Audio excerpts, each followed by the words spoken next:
I grew up reading a lot, but what I've learned is I've been in a career wise, I've been in a position where I'm able to do work while also listening to lectures and various things like that, right? And um, if it's something that really incredibly engages me, I'll actually will kind of footnote it and then go back like later on and listen to it again. And so I've been able to take in from an auditory perspective. My career has allowed me to take in a lot of things that most people, devote a lot of time to listening to things that most people wouldn't have. You're also well read though too. You read a lot. No, I know that about you. I don't. I don't read it anywhere near as much as what I used to. I'm lucky if I read a book a year. Actually, Well, I have it on my fair enough. 2025 goals to read 12 books. So, Oh, wouldn't that be cool? Man, I used to like read one a week back in the day, right? yes. Crazy. Yeah, Hmm. now there's I do hunger though for a better, longer, well-written article than you get with almost any news anymore. Yeah.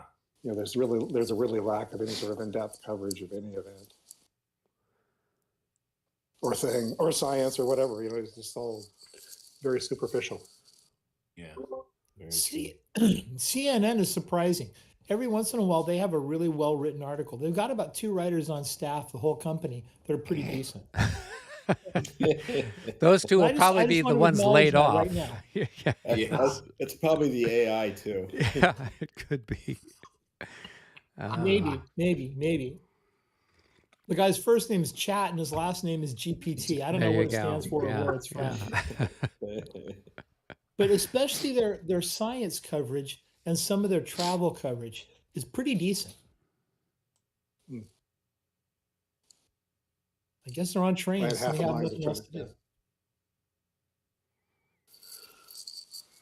One idea I had for an app was to write something that would actually, just go get the articles for you on topic without the ads. I don't know why that just can't be written. I don't understand why everything has to be commercial. Well, I mean, if it's you see an ad, you should be able to click on it and get an article on it. No, I think you should be able to just use an application that can go gather articles on the topic. We're talking science, history. Mm-hmm. Give me articles that are free on the web, from some, these kinds of sources, and with a certain frequency and some sort of AI mechanism behind it that just sort of kind of gets an idea of what it is the kind of subjects you're interested in, and routinely on some sort of regular basis calls the internet for those kinds of articles and feeds them to you without ads. I bet that exists. I haven't heard it, but I bet that exists. That's what I think these so things are too. designed to do. Right, but there's no money in it, so they don't, it doesn't get offered that way to you. In terms of if you go to the Apple store, right? Hey, what's that? Nope, can't have it. I guess you can pay for it. I don't know. That's what it is. But In my guesstimation, it would probably be something more like a web application instead of an app. But I don't know. Maybe I'll go look for it while you guys are playing. I don't know. Well, Matt, since I've got you here, I thought I'd let you know I can play on Thursday morning. I've got the live stream set. Oh, very good. Yeah. I actually saw on your channel that it was lined up, so I kind of got a preview. Yeah. So it's there, and I recorded over the weekend a sort of overview and review of the game. Great. And so I just finished the editing on that here before I hopped on. So that'll probably be getting uploaded to YouTube tonight, and then I will have that posted. And then I'm planning on doing a series of tutorials for that game. Right, and brilliant. So that should be fun, yeah. That should be great. I'm kind of doing some similar things, and I imagine that yours are going to outshine mine. But I like the fact that there's going to be content available. Yeah. I just got my hard copy of the game, and I got the mounted maps from Uwe in Switzerland. Oh, okay. This is the current game, right?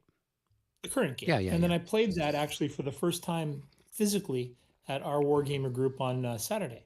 How fun. and trained a couple people. Yeah, well, was Robert a and I lot of fun. played it last weekend. Well, I guess it would have been 2 Saturdays ago, and had a good time. It was pretty easy to kind of pick up and learn. That was that ALAU game, right, Robert? Yeah, yeah. It was a lot of fun, the kind of the back and forth with it. I'm glad you enjoyed it. Yeah. And I talked with the designer of the Vassal module, and we're going to be doing that, and we're going to be introducing arrows, I think, like you wanted. Yeah, some kind of assault markers, arrows, something like that would be handy. I think it's going to be a little subtler than you might like, but I think it's going to be possible and it's going to be visible. And when we're done with that, we can release it and we can start working on Quatre Bras. Yeah, no, I did see that QB is he's got the Kickstarter or GameFound, whatever group he's working with. Hey, on the topic, Yeah. If you go to the chat, there's a photo right there. It should be pretty much at the bottom. In our our lobby. group. Yeah, you go to the chat. There should be a message from me. It says, here is a marker I was working on for assaults in Regs 30. Okay, cool. This was something I was working up. So charge that's an option different. I had. Oh, that's kind of cool. And those things are changed. I've got that built. I could add that to this module, and then we would have that kind of marker. And of course, it switches between green and blue, right? French and pretty neat. That is cool. So that's so I'll add that, and then I'll let you know when that's ready. And if anybody wants to use it, then will be in there. If you don't have the module, you'll get a blank counter. But you know what I mean? Is the font going to be big enough? You have to zoom in on it. Yeah, you know what I mean? For sure. I could go like CD or SL. I could go with a larger, but it's SVG, so as you zoom in on it, it doesn't pixelate or anything. Sure. So like if you hover over it, it would be big. Sure. Yeah, but if you can, I suppose if you can, the numbers, we're just going to have numbers basically between 1 and 6 or something like that. So I think that as long as those are readable, I think that would be cool. So the charge distance is what's going to be in the triangle, and then the step losses would be in the square. No, I think that's a great idea. Lose your text entirely. Just go with something in a triangle and something in a square. That clearly is an option, and then that would provide for a little bigger number. So if everybody were to kind of get the symbology thing, I agree. Yep. Okay. But anyway, I'll add that. It's ready to go. Yeah. So then the question is, how do you modify it? Oh, it just has controls on it that you can increase or decrease those numbers. Oh, okay, cool. Like the step, and the net step loss is, I think, over like red. You're in the negative. Okay. There's some sort of change. I can't remember. And it goes the other way, or maybe there's a plus. I can't remember. There's a way that clearly indicates.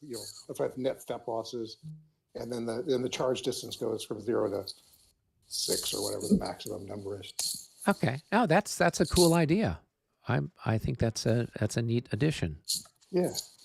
Just a I little like toggle. that. Yeah, it moves. Oh, you're welcome. Thank you.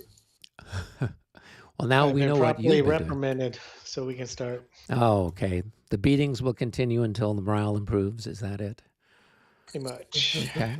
Pretty much. Well, for all of our friends who are tuning in out there in the wider universe, we are at the beginning of the. What is this? The beginning of the.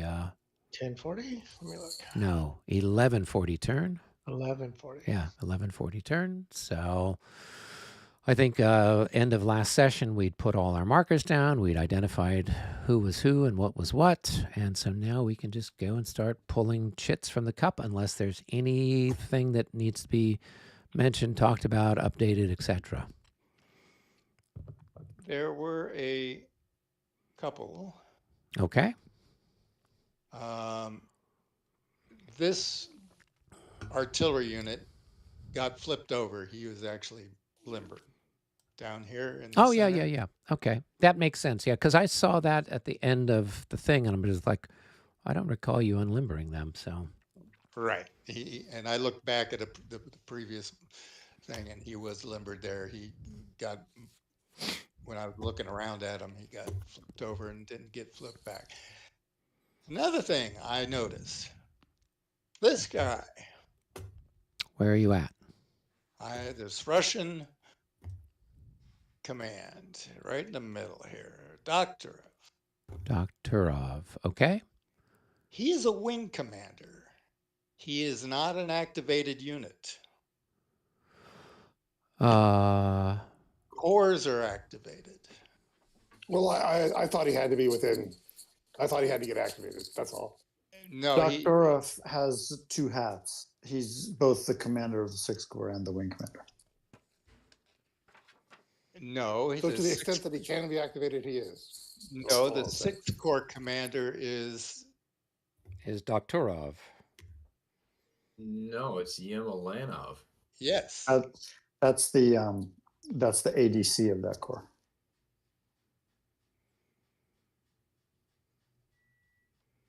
Yemelyanov is ADC to Sixth Corps. Oh, yeah, just look at the sash. Yeah, that Doktorov makes runs has two wears two hats. Oh, isn't there something in the exclusive rules about that? It's in the It's Russian not- command. If you look in the Russian command thing, Yeah, I'm used to this because at ALAU, I don't every think wing leader is also a division leader. he cannot. I would contest that he cannot activate the whole wing. It says the biggest activation you can do is a core, and which would then activate Yermolov with the core. He's not activating the wing. So the but- wing leaders provide an extension of the Extension, Army yeah. command range to other corps leaders, right?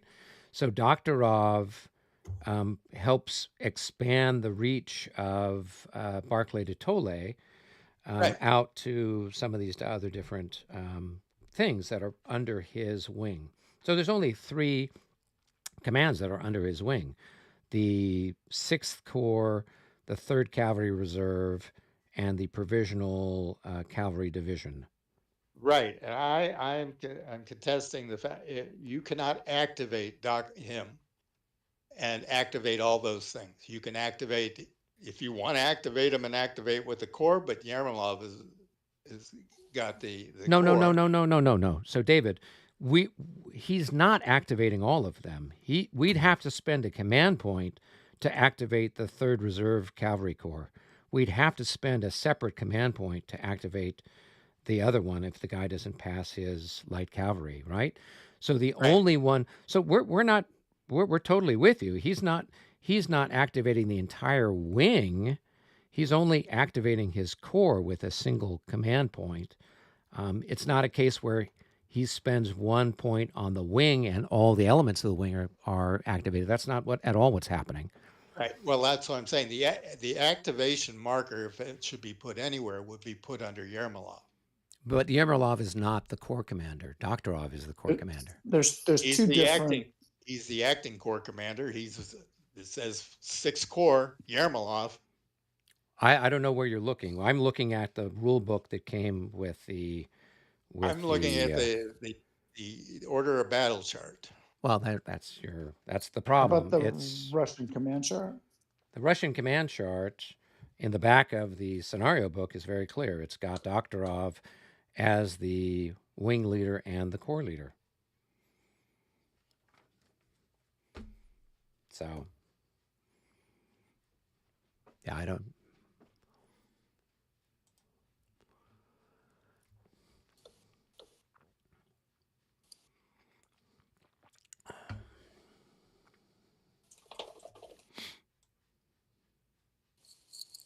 Okay, as long as you don't, if you want to put it on him, let's put it on him. But I think the activation marker would actually go on Yermolov. So.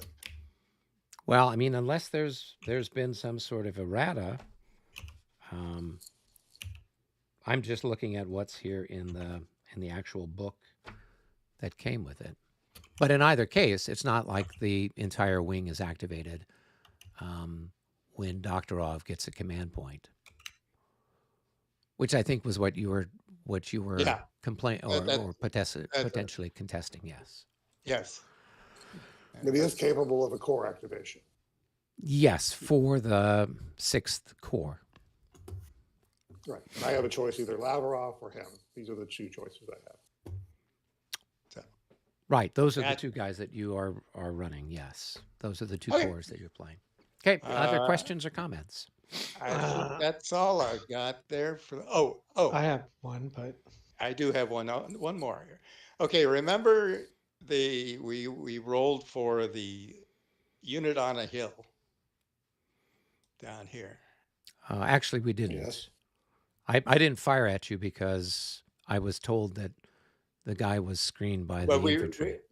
we rolled for that, and I actually won and said it was green. But on further reflection with Brennan, and we're looking at the rules, we realized that it is correct. They are valid targets, Okay. and in that case, I wouldn't have put them there.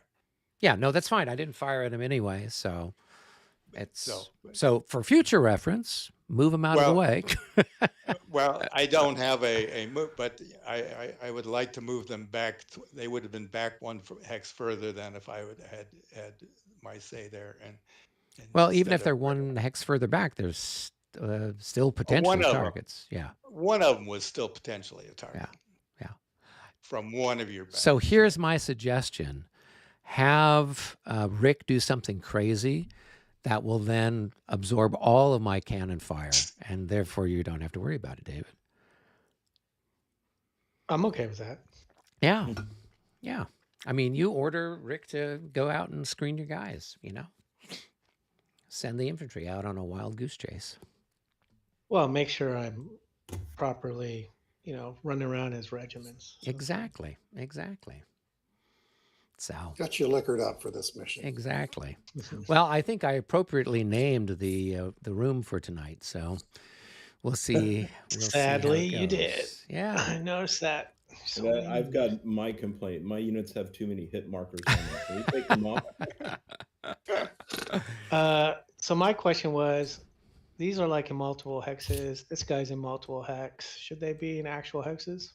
No, there's one unit in the first hex and one in the other one.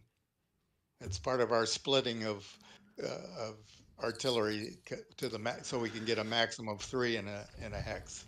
Yeah, I thought that was more when you're deployed that it matters, not when you're not deployed. But okay, it's cool. As long as you guys, that's what we're doing. I missed the whole discussion that was at the beginning of when we started playing several months back. So whatever you guys decided, where you can then get three increments of artillery into a hex, however it's represented, it looks like you guys have been straddling the 2 hexes, right? Yep. Yeah. So. Okay. Cool. All right. Are we ready to start pulling? Hi. All right. Yep. Let's go. I'm going to go up to the cup here and let's grab a few. We've got the leader movement,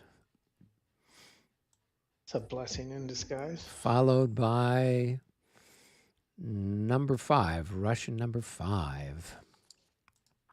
So go ahead and move your leaders. I've got some leaders to move around.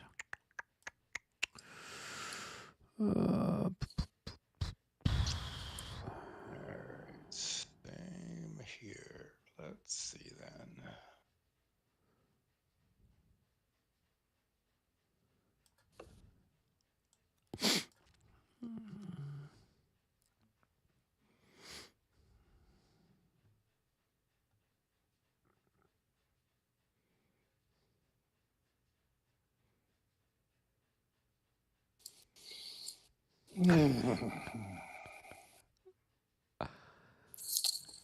Hey, Brandon, I had a quick question if you've got time. Sure, Rich. Yeah, it'll just take a second. What, Rick? You don't want to let me have another bite at the apple? Mitch, you want to go to headquarters or you want to fuck it over here? Yeah. You're just mean to me. Oh. It's Thought we okay. were comrades in arms. We are comrades in arms. I just have to tease you. You don't mind You that. did enough with your elite Russian guard disguised as militia, Moscow militia. Yeah. I mean, I felt that was enough. There we go. It was the claymore mines that we had planted there around the swamp.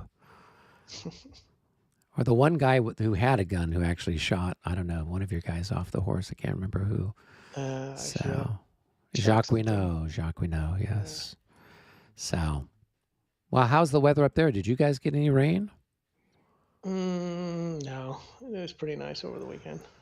Yeah, well, it's been pretty cold down here, and we got a fair amount of rain on Saturday and Sunday, so not bad. I mean, we definitely needed it. Are the fires finally under control?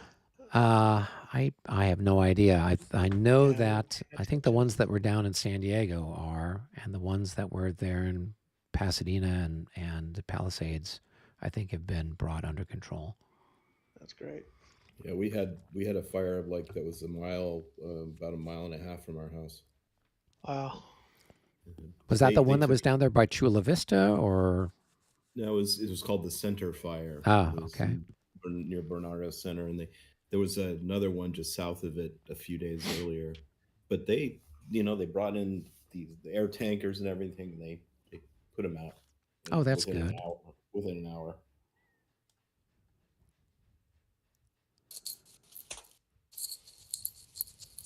Yeah, I mean, if the weather's permitting, it's just you can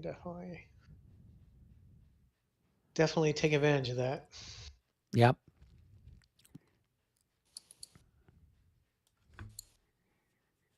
Somebody's saying, why didn't they use salt water? And I was like, I assume that's the last resort because it would bad stuff to the it's going to terrain do and bad everything. stuff to your plumbing in the plane. Yeah. Also, I'm done with leaders. I can start moving go ahead. the Russian 5. I could go down to game room 1, say, and Robert and everybody could come down there who wants to look at that. Okay, let me go ahead and grab everybody another knows one where from to the go, chip. So the next one is French number 5. I don't know where that's at. That's Robert. Okay, so that's probably going to have to wait. Yeah. And then we've got French number 7. Who's got French number 7? That looks like nay. Oh, okay. Well, then you and I can at least look at that one. Yep, I'm not quite done with my. I'm gonna go join Brennan. Okay. Yep. Yeah, I'm not done with officers yet. That's your challenge. You have so many people. Yep. Rick in here? Rick. Yeah.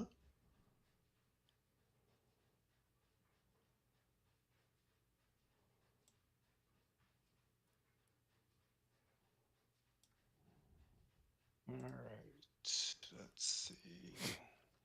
Are you teasing me now? Why did you ask that? Where's Davu? He's one with the 1.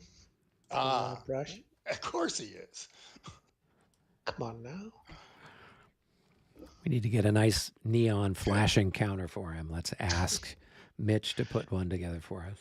He's been over there kicking my ass all morning long. You should know where he is. So that we When you can get off the toilet.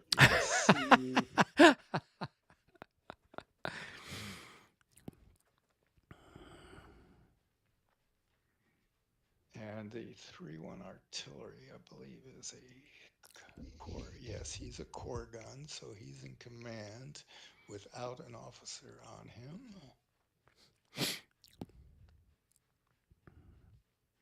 Are you looking at Nays, guys, or are you somewhere else at this point?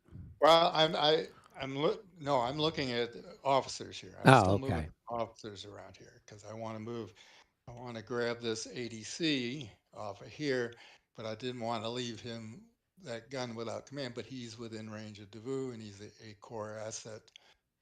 And I'm gonna go provide Robert moral support while he gets beat up by Brennan. Have you moved all your leaders? Yeah. All right. 1, 2, 3, 4, 5. Okay, so that leader is going to be your, but he's in range of Davu. He is your core leader there. Okay. My core leader? Yeah, he's a core For leader. who? Or not a core leader. He's a core. He's your reserve artillery leader for the core. Yeah, who's he commanding? Nobody he right was stacked with he was stacked with a gun that got shot up. So So you're saying I should move him somewhere so he can shoot with the bow? No, because he's in range of command. So 1, 2, 3, 4, 5, 6. So when you move this gun, which is now yours, move him with that and keep them together. So I'm going to move this guy that's on that gun, and I'm going to move him somewhere else. Let's see, where do I want him?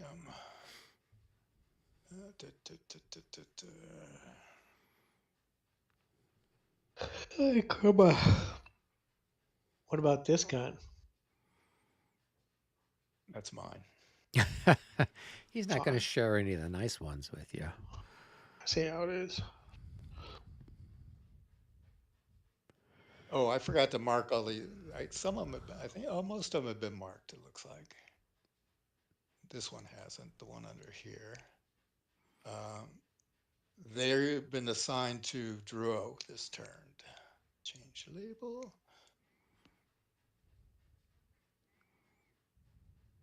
The horse guns that are down here is what you're saying. Yep. Yeah. No, I see that.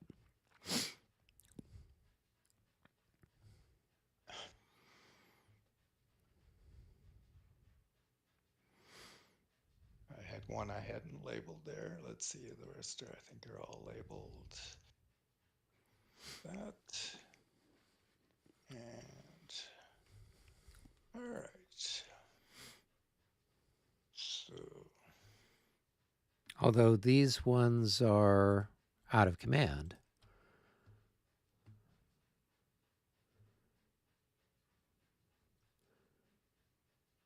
Because Drouot is here, right?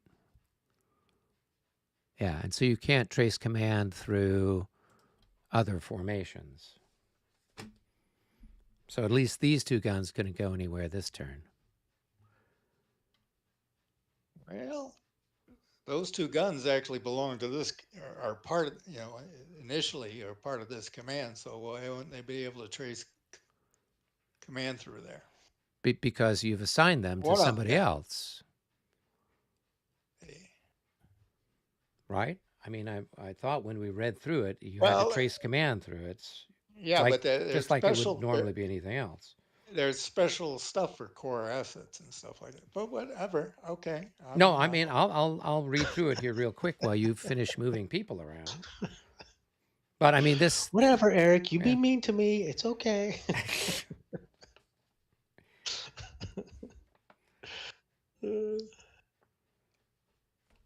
Yeah, I don't know. Yeah, I'm a big meanie. Come on. You're one of the nicest guys I know. All right. Now you're getting me all confused. Where's my, okay, what other commanders did I need to move here? Okay. I'm okay over there. Those are okay. Those are okay. All right. I've got a bunch of, let's see. They can move with that artillery or with that unit.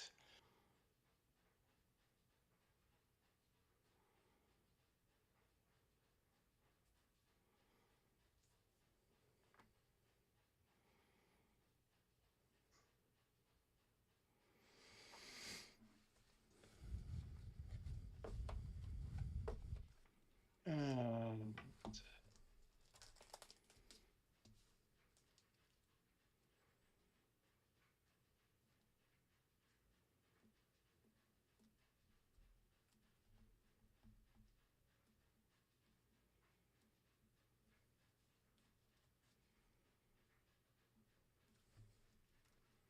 where's the big stack of officers that I had? Okay, so they'll move it. All those will move with Nay.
Where is the rule about the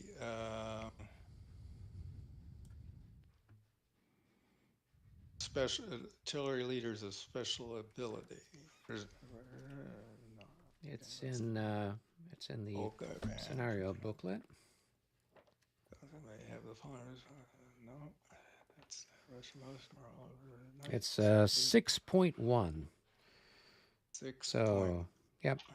So it says at the cost of 1 command point, you can form a MOO of all batteries, regardless of higher unit affiliation, within the span of 3 hexes. That is, the artillery leader has a command span of 3 hexes. The Grand Battery move functions as any other move. That is, it may move, limber, unlimber when their chit is pulled. Grand Battery need not retain its organization from one turn to the next turn. Batteries may be attached or detached at the moment of the move creation. Players should keep track of which units form part of this move when the move is created. I don't see any restriction there of them being out of it. It just says they have to be within 3 of him. It says there its command span is 3, right? And if you look in the rules, command span, it's very clear. It says command span of a division or brigade leader may not be traced through a hex containing a unit of a different command. He's not a division or brigade leader. Well, he has a command span and he follows the rules of command span. So he's a special leader. Right, so we're making another special exception for something? I mean, you Well, move is your he a guy. core leader and- or yeah, what leader? Type of leader? yeah, is he? he's not a core leader. He's in this case, he's creating a maneuver unit. Right. So he's going to follow all the rules for anybody who's creating a maneuver unit. He's not a core leader that has sort of a magical range of 6 that touches everything within 6, regardless of what might be interposing. So Well, I'm just suggesting that, you know, when you move him up, you'll just try to have those other guys then within range of him, and so that way then in the next turn you can add those guys to the group.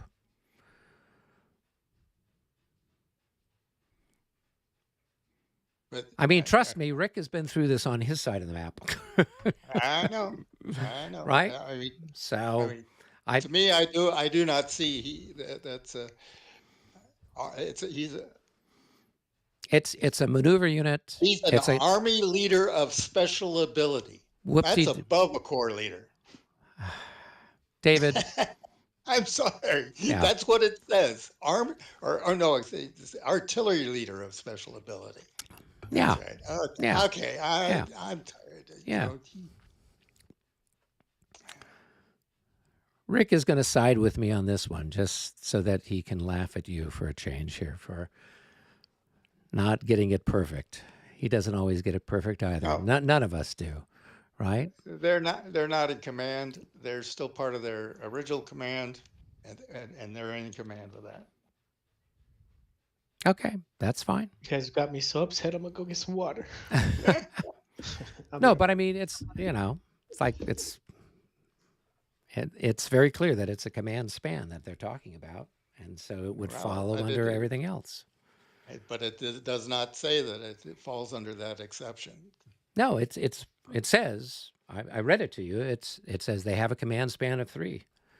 Yep, they got a command span Right. of 3. And then you read in the rules under 8.3.1 what a command span is and what potentially can spoil a command span, and there you go.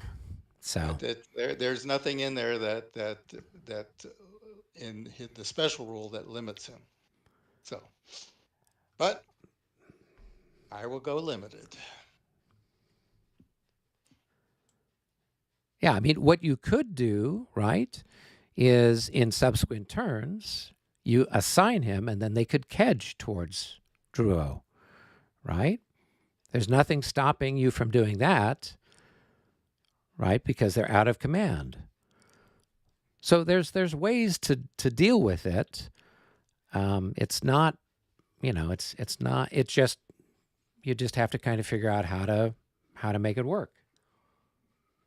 Yeah, I will. Yeah. Okay. All right. Now, are we in our own place here? No. Okay. I have no idea. Okay. So I think there must be great excitement happening over with with what's happening with Robert and Brennan. So we can do Marshal Ney if you've got all your leaders moved. I think I do. I think I do.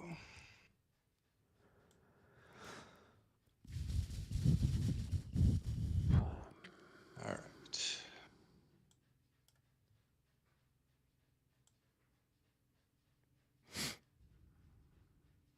So Ney seemed impetuous at Waterloo. Am I right? Yes. Well, Was he always like that, or? I think that at least the people I've talked to, like Ed and Jim and the other guys who are certainly experts on it, everyone seems to think that a lot of those generals, including Ney, had serious PTSD and all kinds of other problems. And Ney was like one of the last guys to get across the bridge and exit Russia. So, I mean, he saw all kinds of horrible stuff. Right. So if you look at how he was performing in 1813, was not doing terribly well. At the Battle of Bautzen, didn't really kind of grasp what was going on. And then he was leading an army to try to take Berlin, also in 1813, and that did not go well either. So yeah, I mean, there's really good chance that he'd, a lot of them were. I mean, a lot of them had been fighting for 20 years or more. They've been in the army. They've been nonstop war. It takes a toll on you. It's got to.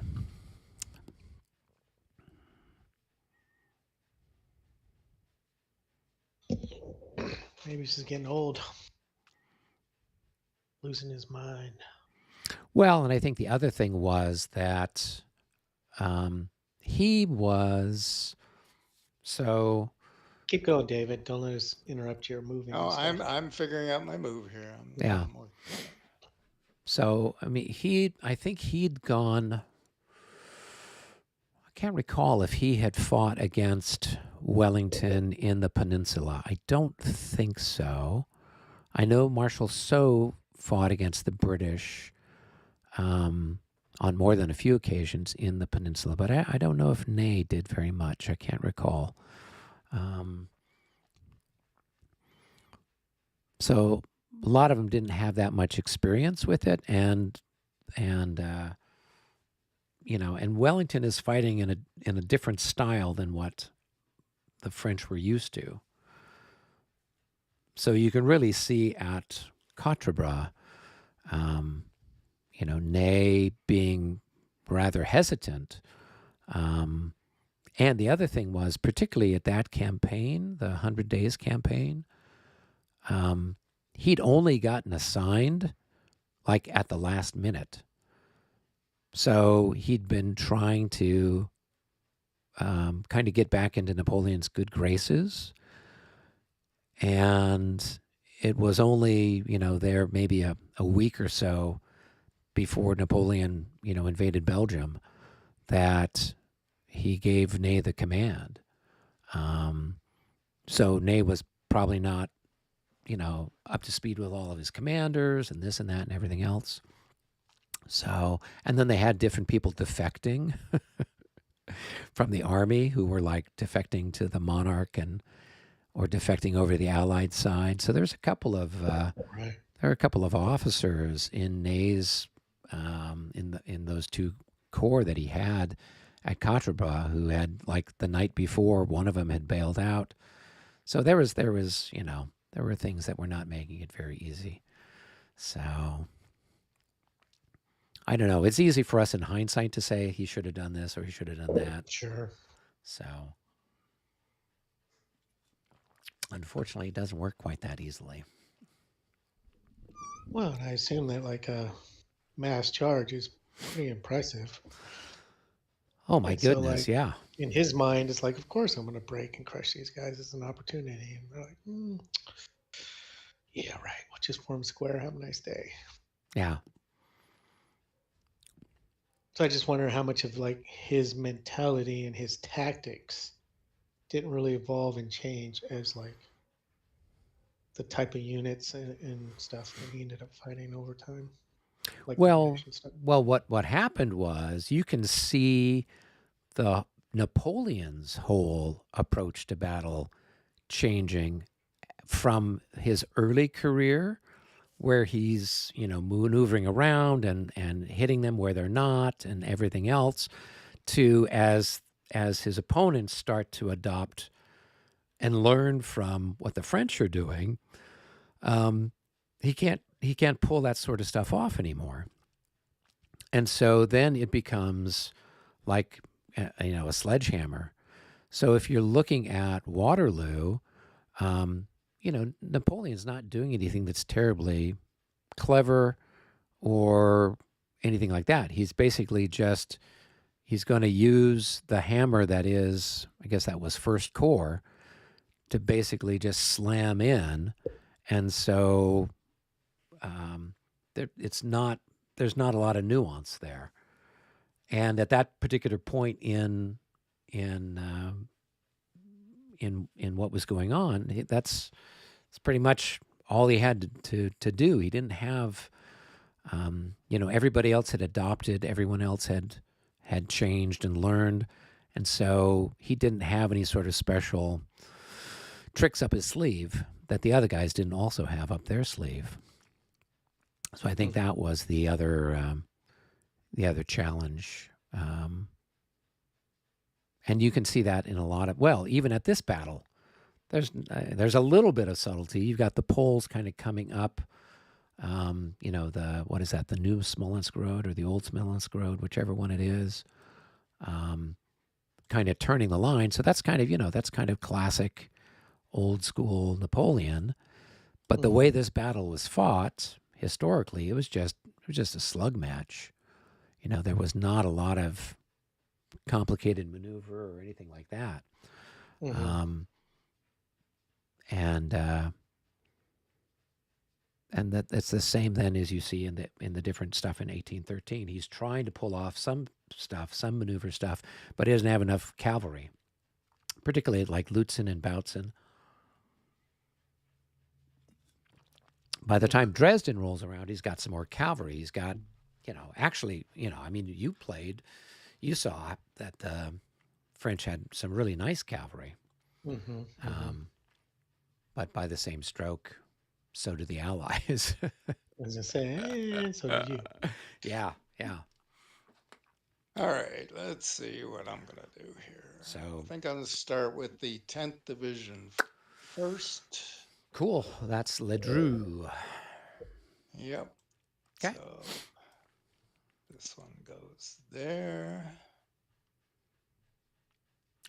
It's time to get those poor Portuguese fed into the fire there. You moved a hex? That's a power move. Our move.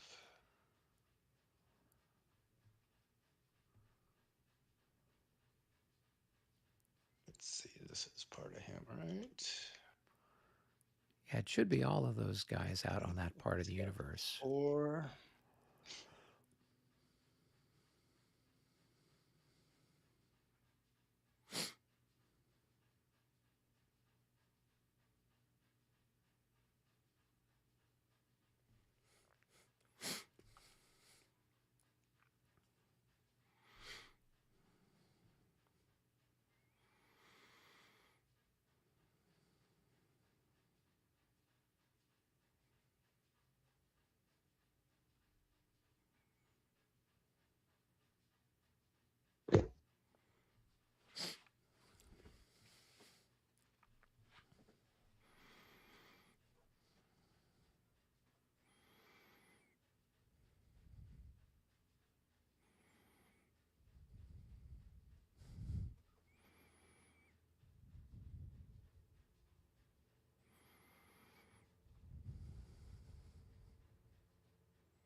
let's keep-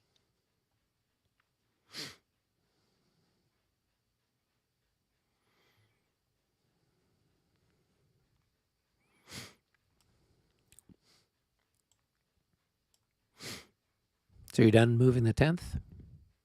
Oh, okay. Yeah, he's not bad. All right. Where am I? Let's see. Do I want to change that guy? Yes, I'm not. No, I'm not quite. So, all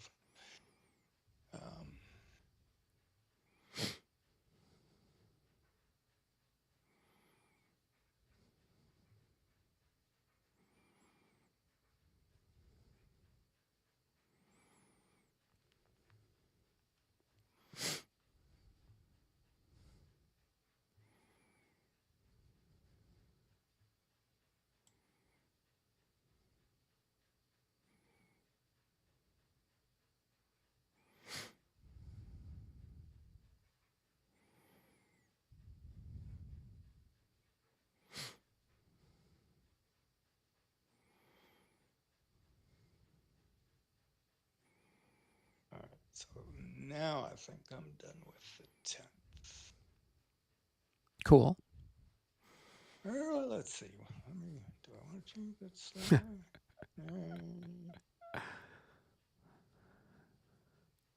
What if I do that? What happens? It's like a game of chess. You took your hand off the piece. I took my hand off the piece. There you go.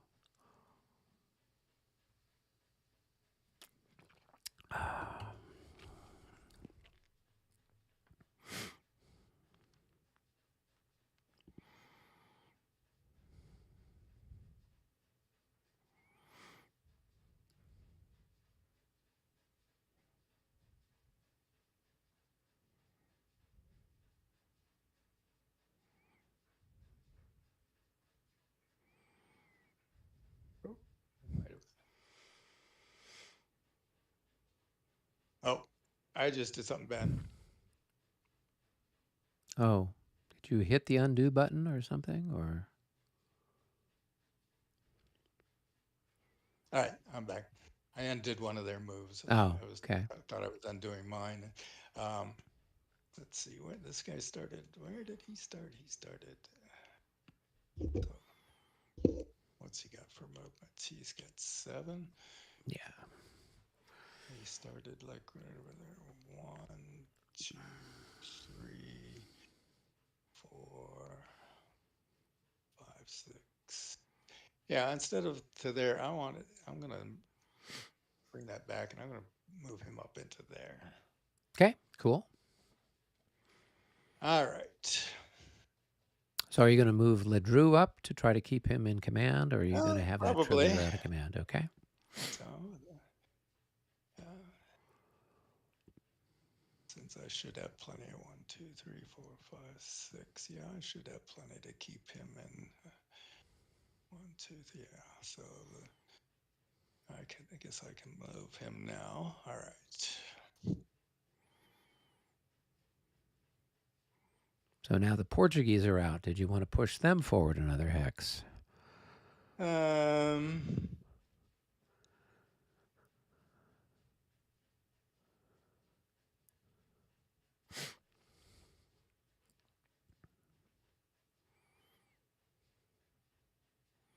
Asking for a friend.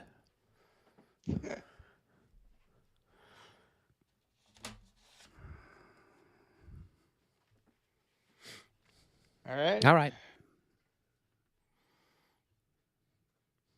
Better. Okay. And let's see, the cavalry's still in command there. Got that. Okay. All right.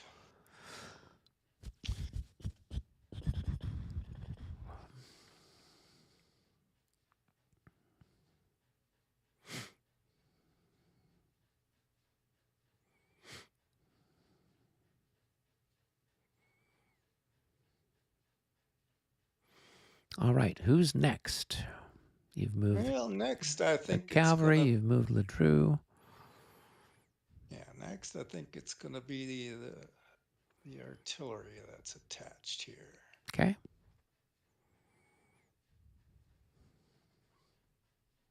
Let's see. Let's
All right, what are you on to next? I'm still doing artillery here. Ah. Okay. So Okay. all right. So he's gonna, he's gonna limber up 2, and he's gonna actually just stick half of his increments in there.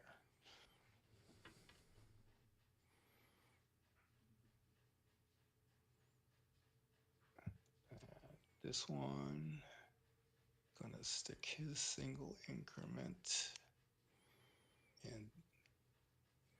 Oh, so the unit that was here Yeah. moved back there. Let me move them just for a moment there. Okay. And then this, and he's gonna unlimber, and the other one back here, he's got 5, 1, 2, 3 unlimber. Yes. So 2, 3 unlimber, and so he's gonna go on the bottom of that.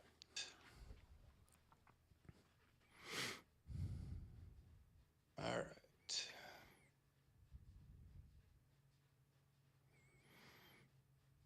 So somebody is still showing as being limbered.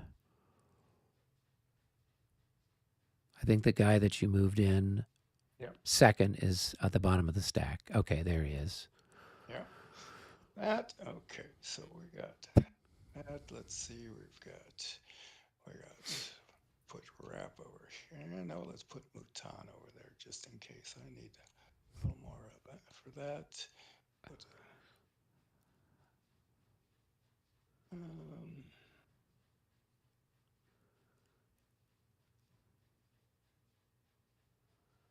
got? All right.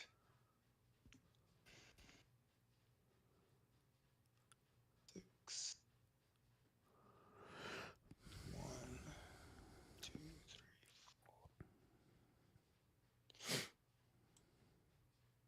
4, 10. Okay.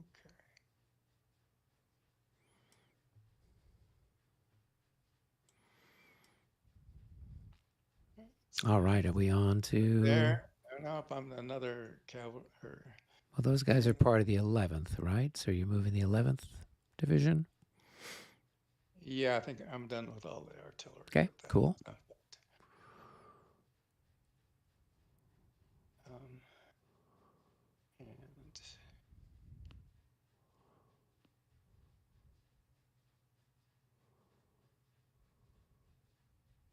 oh, he's not out of command. That's why I moved the artillery officer on him last turn. So. Yeah.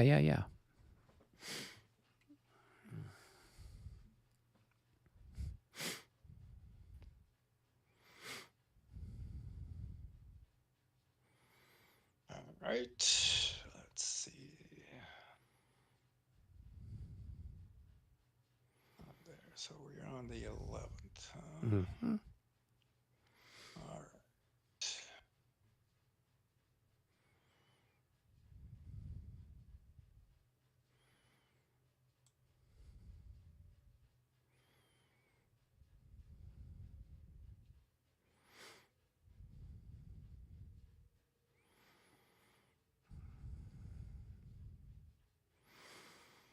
he's going to move on. He's going to move into that same square on lumber.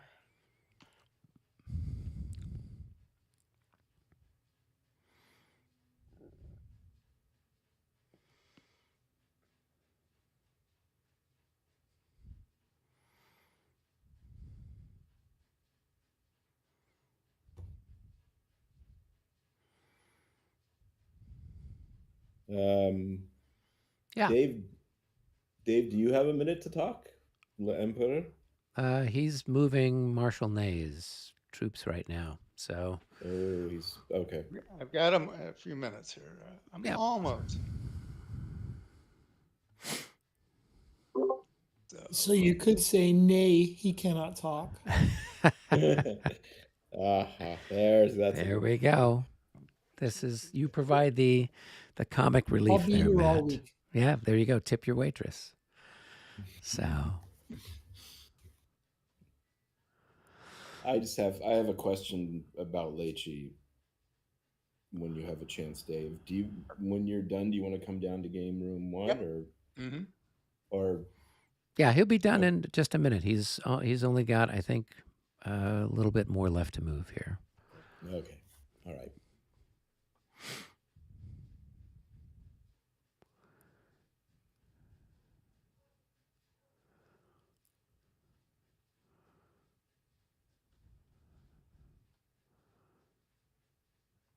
All right. 2, 3, 4, 5, 6.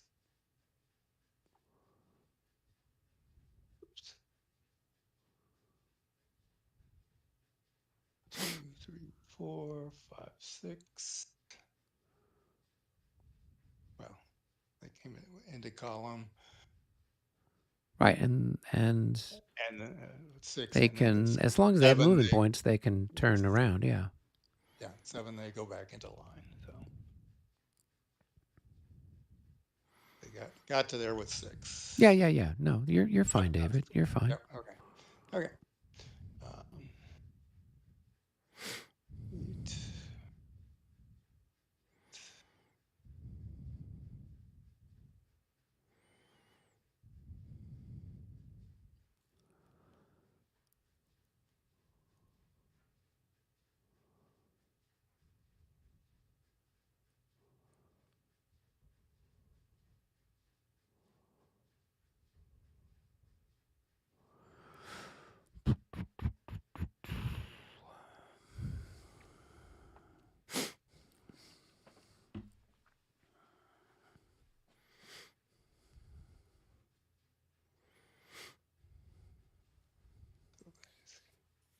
Those gotta go.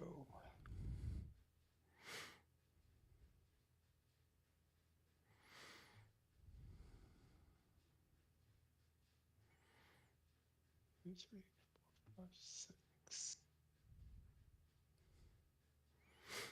Let's do that.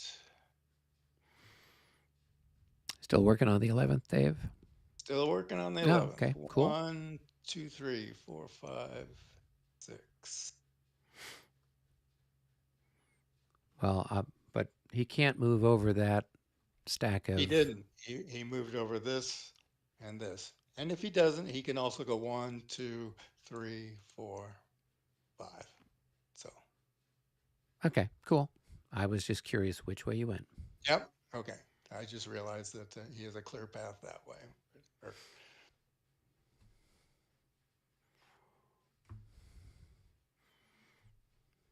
Well, was he in line or was he in column originally? He was in line. Oh, okay. 1, 2, 3, 4, 5, 6, and back to line 7.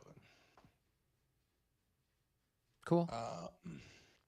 Or no, actually, let me reconsider that again. I had another plan for him actually.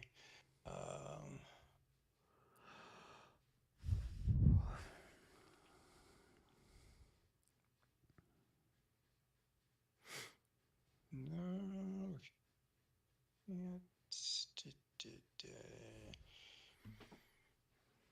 Actually, that's probably not bad. If I go there, then we're good. Okay. So think. All right, so now let's see. Everybody in the 11th still okay. I noticed this guy, the hit marker ended up in the wrong place. Yeah, So I think it was on the guy that was on the bottom of the hex, right? You changed the stacking order. We Yeah. changed stacking order Yeah. last turn. Yeah.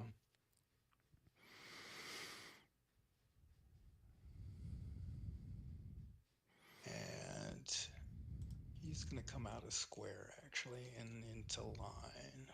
Okay.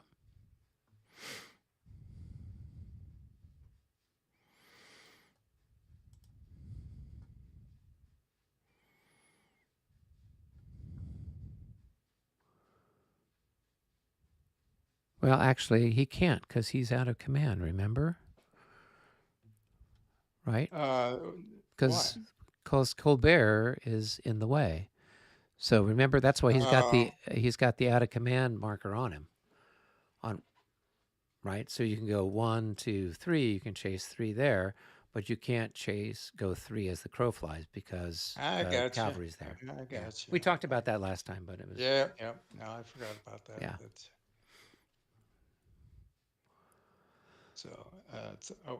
So he'd still be in. He'd still be in that's square. I'm getting it. Okay. All right. So he's gonna get the shit kicked out of him, but yeah. Okay.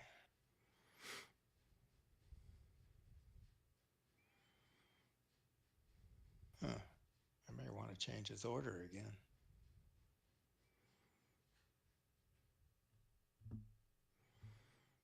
Well, you do that in the regroup phase.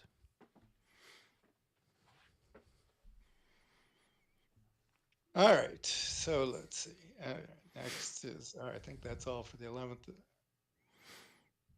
All right. Let's look at You've Ormond's got cavalry. Yep, and then you still have, I think, Marchand's 25th Division. Not much to it, but Yep. That's got 4, and the other one's got 6.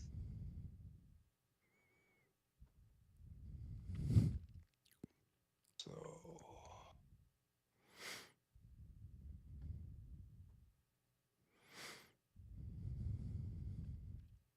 4.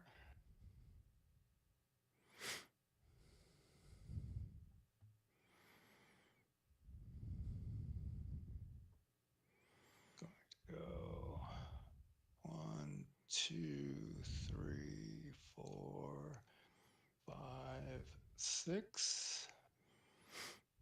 And the other guy, I think the other guy, there was a third one that got wiped out, right?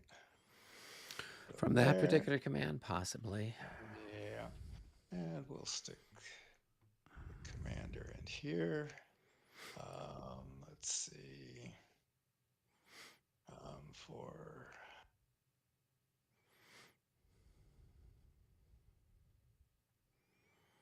And Rezoot will go there also.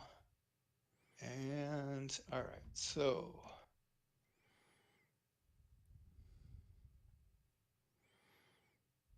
and now I think I'm to Marchand. These guys are out of command, and these guys are out of command because you got the Malamuks and the cavalry in the way. Yeah. But they don't want to go anyways. They're happy. But they're happy. The artillery underneath him is going to limber up. And it's going to move 1 hex here and unlimber with this other one.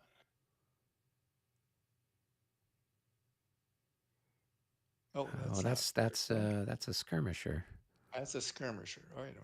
Yeah. Okay. Who's he with? The skirmisher is part of Marchand's group, I'm pretty sure. He's part of Marchand. Yeah. He's part of that German. Marchand's mostly Westphalians or Germans of some sort. Right. All right. So that's what I was going to do. I was going to move. All right. So no, he's not going to limber up. He's going to stay where he is right at the moment. Mm-hmm. I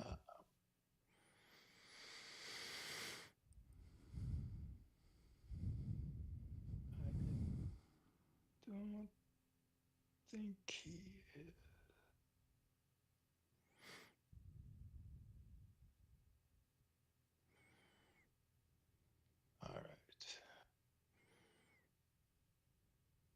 skirmisher. What's the skirmisher gonna do? Gonna move back here. So artillery is gonna move right there.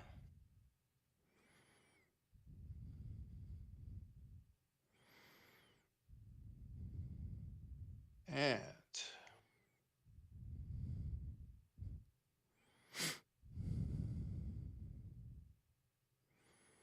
Nay's still got everybody in command. Yep. Let's see. So if he actually, well, no, I want to keep him on that artillery. Those guys will move. Yes. Okay. I think I'm done. All right. Well, good. I guess we'll go down to the other room Yeah. where Robert had a question for you. So we'll see what's cooking down there. Or maybe they're, who knows where they're at.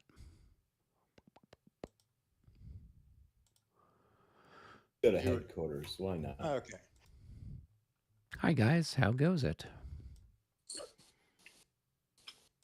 Hey, Eric, we had enough. the Russian first cav move. It did a minor cav charge that knocked back a disordered French light cav routed to the rear. Now because the cav check came up early, it just had to be very cautious. Right. So it didn't do very much. Now the Italian division is moving. That's French 5. Oh, okay. Cool. Also, Michael has And done Michael a big is- move for 8th Corps. Yeah. Oh, Or did the somebody process watch of- him do that? We got it going on right now. Yeah. Okay, cool. I'm not sure he's done. I don't think so, but he might be. We Robert, could even pull a new chit. Michael. Oh, no, I'm done. Okay, cool. We So could probably we're just kind of pull a waiting on new 5 chit. that we can. Take pull a new shit. chit. Okay, here I'll grab another one. It is French number 12, followed by the artillery chit. Oh, great place to sort of be. Yeah, potentially. I don't know what number 12 is. 12. French Take a quick peek. 12. It's Robert's light cav on the far wing. Ah, okay. Oh, yeah. All right. Oh, yeah. Chastel. Yeah, who commands the whole division? The third Corps light cav division. A lot of them. Oh, okay. So a lot of activity over on the. On that Well, side of the yeah. universe. Cool. Yeah, I think they're just chatting a little strategy. Oh, okay. Strategery. Mitch, the artillery chit has come up early. You have some 1-point batteries on ammo. You may not want to fire them just yet, or you may want to fire and be ready to move. I think we can Up to just you. talk out loud. We know Yep. that 8's done, 5 is in the process of being done. So unless there's a reason to shoot, what else really has a potential to come up on them? Super dangerous guards Before they- cavalry. Yeah, that it looks like the Which ones? 13th. Super Some of dangerous the guards yeah, cavalry. some of the guard cavalry okay. that's down here in the Kaminsky Woods area hasn't come up yet. You may want to hold your fire until the end, but your call. No, I dig it. I dig it. I did a little quick canvas of where the threats were, and you've identified one. So very Yep. good. Yeah, it's got like guard lancers Although- and chasseurs. And it can get through those squares, no problem. They may be, they'll go around. If the guard lancers want a piece of you, they would hook around the squares or go over the Siemianowski ravine and charge in probably. Let's look at them. Could they That's a even lot come of over the movement top of points as that? well. Yeah, that's what I'm thinking about. What coming over that severe slope up? That's plus plus 9. 8 for cavalry. No, Yep. it's Oh yeah, both sides. Yeah. Yeah, plus 8. So plus 8 on the way up. Okay, so the chasseurs 9 to enter are bottled up. That's good.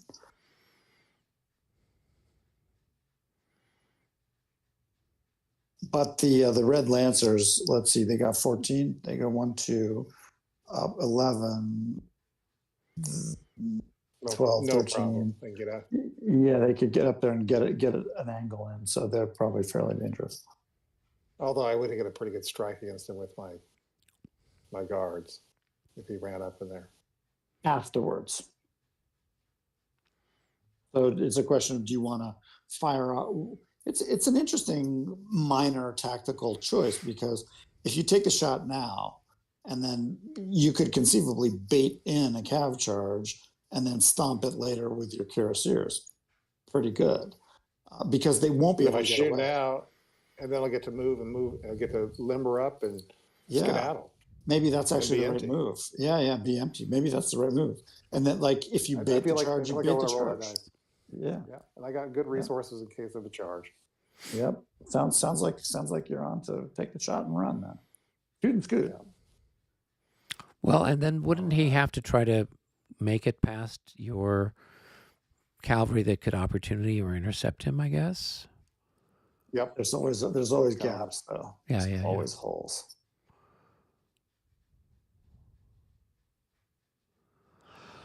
However, with that +8 to get there, those holes get kind of small.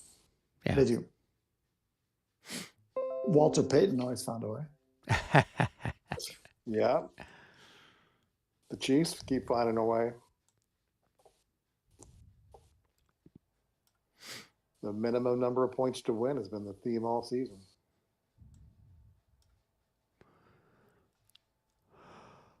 Oh, boy. Looks like they're diagramming something over there. What is it, Lecce's command that came up? Yeah. Looks a little bit like a paraboloid.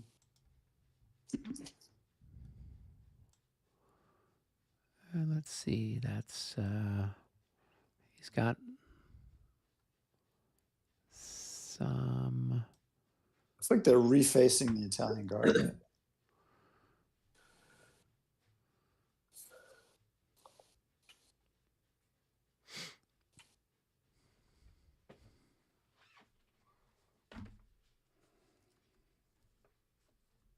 But not particularly. They're more just sort of shifting from foot to foot.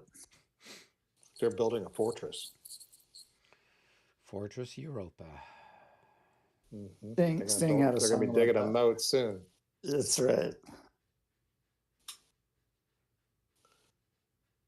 Go back to some 16th century stuff.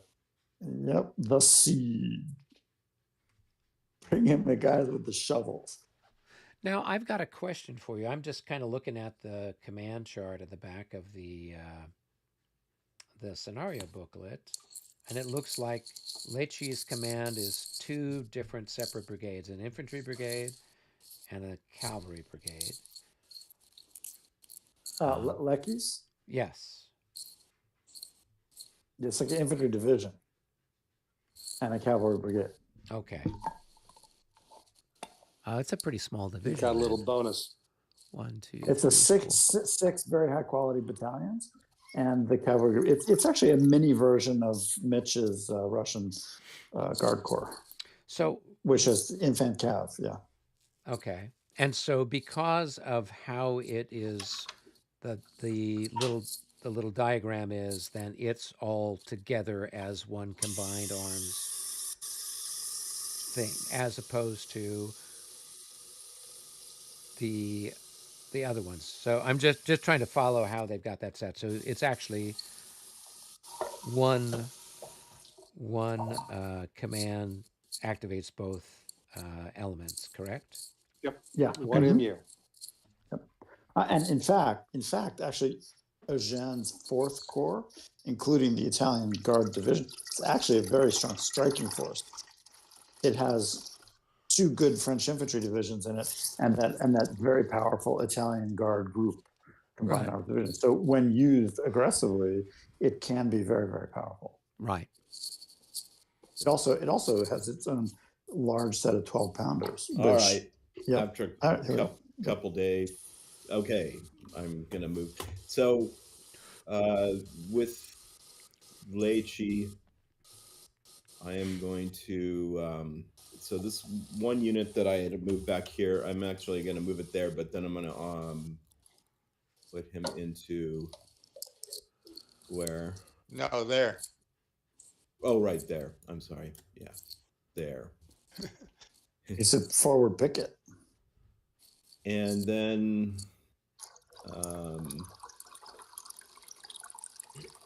Yeah. I'm going to move the heavy cavalry. 1, 2, 3, 4, 5. And then stack it with this light cavalry here. Awesome. And then this other cavalry under Tirari will move here. He'll move there so you can stay in command to Lecce. And then, see, these guys will move under St. Alphonse here. And these guys will move back 3 to here. And I think that's everything. You ready? I think we All right. we pulled a couple chits, and then we got the French 12th, which is more of your cavalry on the far left. Oh, joy. And then we got artillery after that. Okay. So that one's done. I Oh, don't want to be too specific here, but in the in this hex here, I believe the maximum number of steps you can have is 6 increments or 1 battalion, so you'd be 1 over. Oh, in the In that readout? Yeah, move the 1A. Just move yeah, the 1A but those up. those 1/8s are not They're just a company. battalion size. They're companies. Yeah, those Still are increment both is two it's still companies. increment limited though. Yeah. Okay, You can so I stack, I don't want you to be can too, stack too freely, but I don't want to it's be too spiky. increment limited, yeah. Yeah. think- This- That's your strategic reserve, Robert. They got little axes on them, so they like the axe thing. They're your Vikings. Yeah, they're my They're descendants of the Normans that came and conquered the southern part of Italy 800 years before this. Okay. I guess I'll have to just. Oh, but that will block the cavalry. I mean, you know, what do we got back there? Let's see. Stick them in the other flesh and assign them to Triari.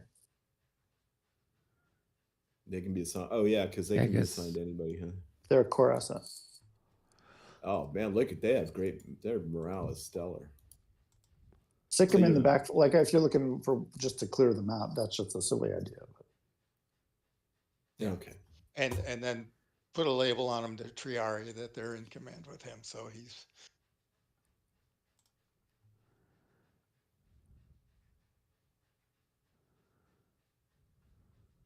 How do you put a label on it? Just right click and then you'll see change label. It's under unit, Oh, I and see. then Yeah. the second option there is change label. And Control L for control label also works Yeah. if you like the keyboard shortcut. Hey, Rick, are you here? Okay. You guys could go start your Yes. artillery. Yeah, on we the could. far Hey, let's left. start out on our side of the thing and do our artillery. And then I got Chastel. We'll meet in the middle. I'll see you in the lobby. Yep, sure.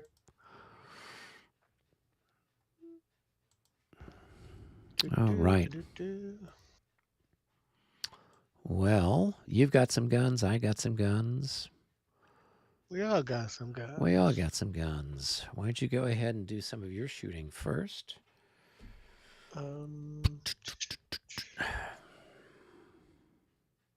So you Do I got. have to shoot? You don't have to. No. So if you want to maintain your. In normal firing, I do. Yeah. In the normal fire phase, you have to, unless you're stacked with a leader. But during the artillery chit, you've got an option to either shoot or not. So, So am I at short range at 2-way? yes, yeah. Taking a loss on both of them though. Yeah, so this guy's just worth, at this point, 14 to, what is that, 12 or something like that? Or, so it's going to be a 1-to-1 depending on either this guy or that guy.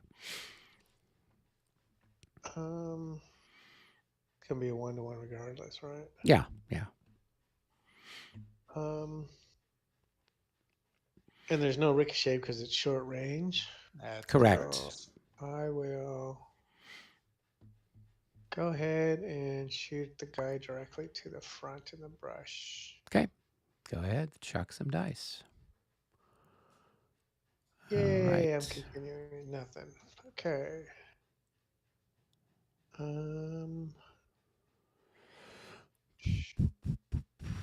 think that's all I got in that little hole, so you can shoot. Okay. I've got these guys can all get a shot on that, and then it'll roll through here, and then it'll roll through there. So for the first one, we're at, I think, 15 to 16, but I got a plus 2 for my leader. Here we go. 64. That's going to be a hit. That's going to scratch one of your guns.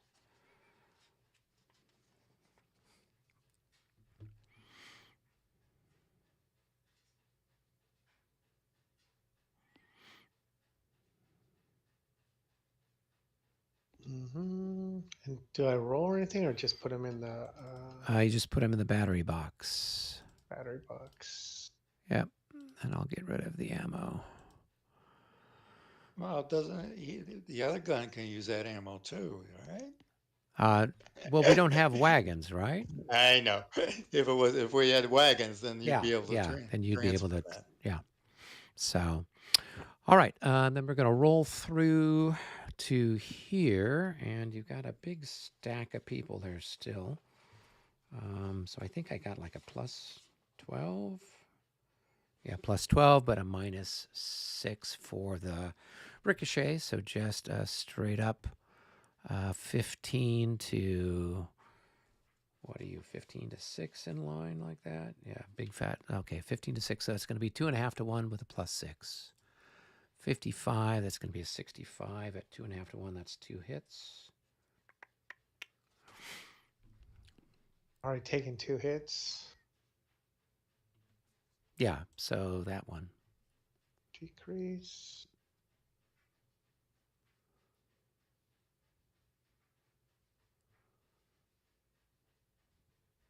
Okay. All right, make a morale check for those boys. They should probably pass. You got a plus 3 for your leader, but you never know. They failed last time. Okay, cool. And then I think I've got to roll through into there. Okay, so I'm looking at your ranging here. Yep. What did you say could shoot on here? So How much? I said 15, right? Because I've got 1, 2, 3 batteries there, right? This And one so only gets half. why does it only get half? All right, so the target is here, and you actually get the other half gets a shot too. Part of this rules, so that's the line of sight for that battery there. Since it goes down this line, half of its shot goes here, half of his shot goes there. So that one actually gets I don't know if it's enough, probably isn't, since it's in the brush and whatever, so it wouldn't even be 1 to 3, but only So- half of. So you're saying half of his factors are applied here, and half of his factors are applied here. So for these two, so it's going to be 12 and a half on that hex? Well, it's so it's whatever was in. Okay, so there's one. Okay, so one of the guns in the middle, and the two increments on the end. So. Okay, so you're saying this one's 5, and this one is going to be. So we actually have like 7.5 in this hex and 7.5 in that hex. Is that what you're saying? Is that Well, this one's got a little more because he's a 4. Or no, wait a minute. I'm looking up. They're upside down. Sorry. Yeah. So Yeah. he's a No. 5. He's a 5, and Yeah, he's a 5. they're all Okay. fives. So Right. it's All right. seven So and a half, right? 7.5 in each hex. So half of the 7.5 combines with the other 7.5. Yeah, So it's we had 3.25, just gone 11. with the, kind of going through the middle of the Right. other thing, just kind of splitting the difference between these two Right. hexes to draw the Yeah. line. So are you saying They you're not supposed they to do actually that, have or? right. They actually have a specific rule in there. I have Oh, to go okay. look for it. There Okay. is No, a that's split. fine. This is another reason why I prefer 5th edition. We don't have to split as many hairs. Okay, so it's 7.5 plus 3 and who knows whatever else. So it's 10 3 and to 3 whatever. 3 So and 3 it's then quarters. just 1 hit instead of 2 hits on that unit then. Right? Because even with the plus 6, a 65 at Right. and we need to be at 2.5 to 1 in order to get more Right. than 1 hit. Okay, so then And now I guess what do we have? you Then now got we have you have three hitting that because so we it's have 3 everybody hits 1/4. that, but now somebody's hitting No, this, right? no. Oh, yeah. Half. So half of That's this what I is meant. hitting this, right? Right. 3 Okay. 1/4 to whatever that is. So that's going to be, I don't know what. So you're in line, but I'm hitting you in the flank. Does that matter? So is I that don't think a 1 I to don't, 1 to 2? Because your defense is 6. yeah. Okay. All right. Let's roll for that. And there'll be no pluses. Oh, actually, a -6. So that's a miss. All right. So now we roll into this hex. And so now this one is going to be 15 because Yeah. everyone Again. hits that one. Okay. Yeah. And that one you've got 10, 18 increments. What does 18 increments add? 18 increments adds a plus 12. So that's a -12 for the 12, so ricochet. it's So straight it's just straight up. And it's going to be then 15 to 6. So 2.5 to 1. Here we go. 41. That's going to be good enough for a hit. And a morale check on those hussars. And then let me update everybody's ammo. in the Lenny game, I had one shot that it hit. It was going right down that line like that, and Right. it was the first one, I must have had 1, 2, 3, 4, 5, 6, 7, 8, 9 units I hit with it.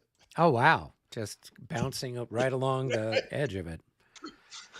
And you rolled well enough to. Well, so are you playing with where the modifier?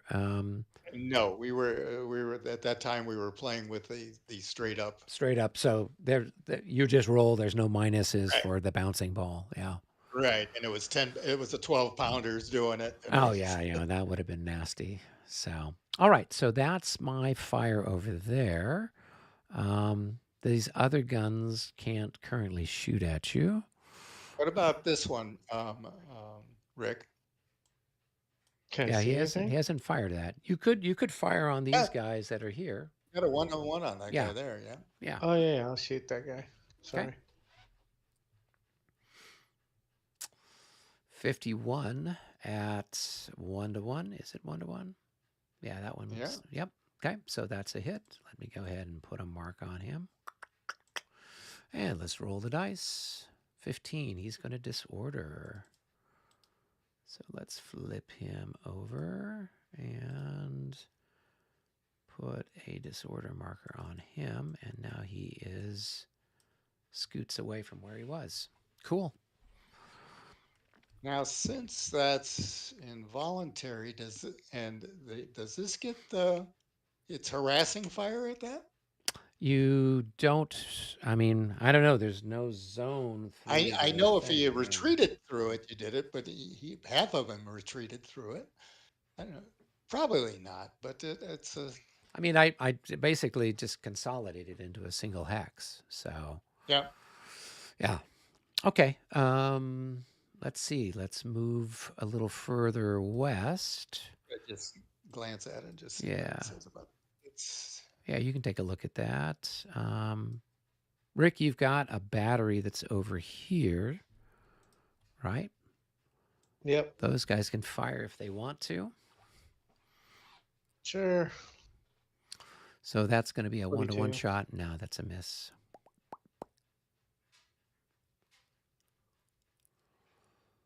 Okay. All right. I've got There's a I've bunch of got other some artillery in that area, but guys. not mine. Yeah. I've got some guys here that can fire there.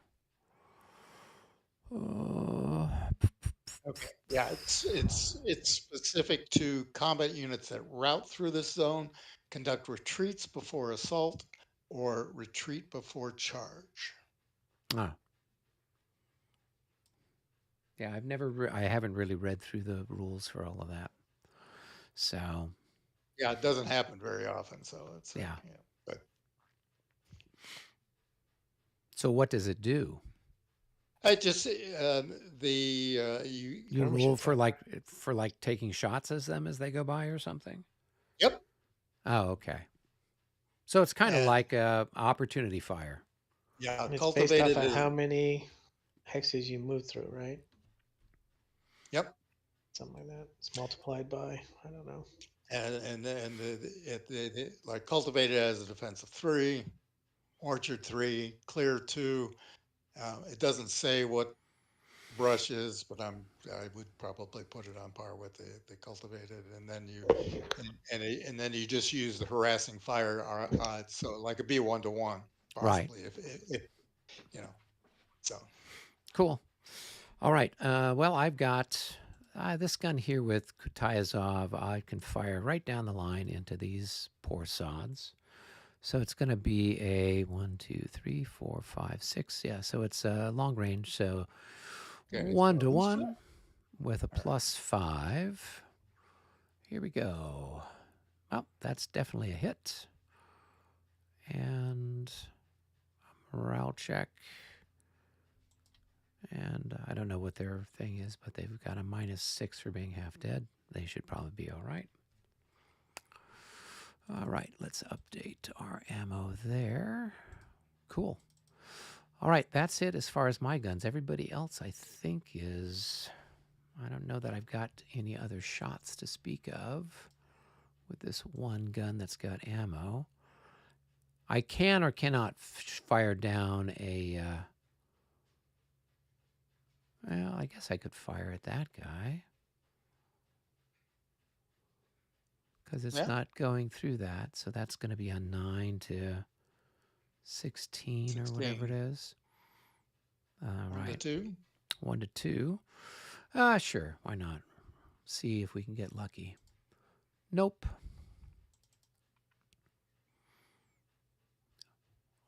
2, 3, 4, 5, 6, 7, 8, 9, 10, 11, 12. Okay, so there's no roll through because that's it. Okay, cool.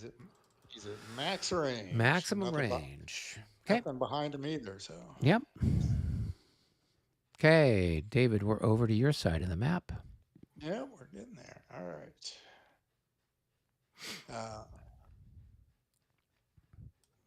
So I think you've got that gun there, could fire at somebody. Oh, that's actually Rick's. Oh, okay. So Rick, you've got that gun there that can fire at somebody. So, And it's basically, I mean, it can't fire through that hex because you've got skirmishers No, there. just return fire. Go ahead. that, or you could. Or I let's think see. you have a shot at that cavalry, but I didn't pull a line on it. Or I don't know. Close. I think it's going to clip, but we can check. It goes Nope, right you- through the tip. I mean, So yeah, Yep. no, you could take a shot at it. do the So it's cavalry 1-to-1, 7 to 6. and plus. Yeah, it's a miss.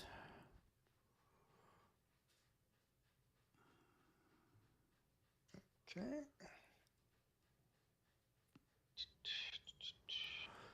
All right, now we move a little further over. I've got this battery here, I guess. 1, 2, 3, 4. could fire there.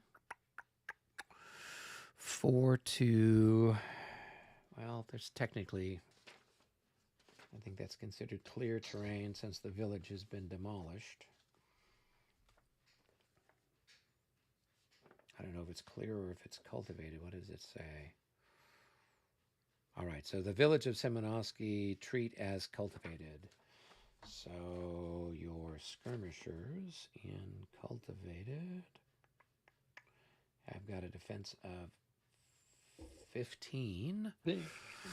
All right, so it's going to be basically 1 to 2. No pluses, no minuses. Here we go. That's a miss. And I don't think I can go rolling anywhere. Let's see. 1, 2, 3, 4, 5, 6, 7. I don't know if I can hit that. You might actually. Let's draw the line and see what we got. Yeah, You yeah. You did the. Yep. Okay. So, but then it's going to be 5 to, what's the fire defense of your cavalry? 12. So that's going to be, say, 1 to 2.5, but with a -6, I don't think I can hit you. So no, that's it. Okay, cool. You've got people to shoot, David. Yeah, I got some.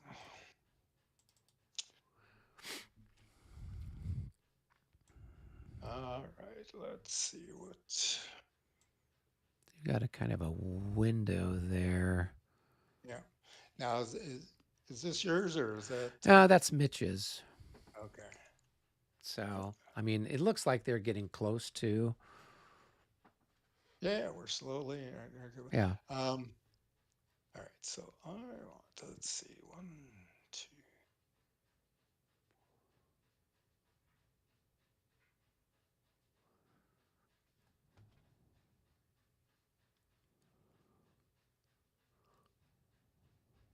Yeah, so you can figure out what you want to do. Okay, so no, let's not do them there. We'll save them. Okay, kind of 1, 2, 3, 4, 5, 6, 7, 8. All right, so this gun under Nay. Mm-hmm. He's gonna take a pot shot at these skirmishers, I guess. Okay, those are my skirmishers. So it's going to be 4 actually, to. I don't think you yeah, can shoot. You It's can do it. worse than No, 1 to I 3. can't do it. Yeah. Can't do it. Can't do it. I need to move up more guns. All right. All right. These 3. What do I got here? We have 9, 10, 11, 12, 19, 20, 21, 22 and a half.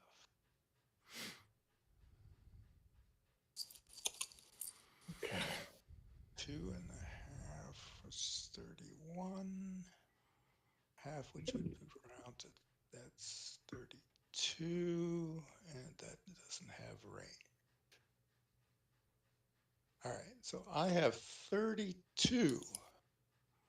This stack, and this stack. Right, because it's what is it? 12 here and 12 there. Yeah. So that's 24, and then this guy was 7. Yeah. So 24 plus 7, and then you've got another fraction of something there too, don't you? No, he's only a 9 range. Oh, he can't shoot all the way. Oh, okay. He's a little short. So I got 2 to 1 on this guy. Oh, so this one only has 9 in it, not Yes. 12. Okay. Yeah. So I got 2 to 1 on that with a +6. So that's Okay. 2 to 1, which is a 53. That's good enough for a single hit, right? Yep. And I think that's all that he's got left. It's only got 1 increment, so that guy's going to get blown So away, we'll have to but come he back to it. probably has a chance to Remember that. shoot. Yeah. You want to Remember that. you want to shoot him right now? Not necessarily. Let's work Okay. up to it, if you don't mind. Okay. No problem. Remember, I need to remove that unit. Okay. He'll get a Check- parting check shot. the Thank you for playing. All right. Where are we at? Oh, I'm just checking range and so forth. Okay. Okay. These two center units are going to fire here. Oh, okay. And I think that is 9 and 5 is 6. 14. No, it's not 5.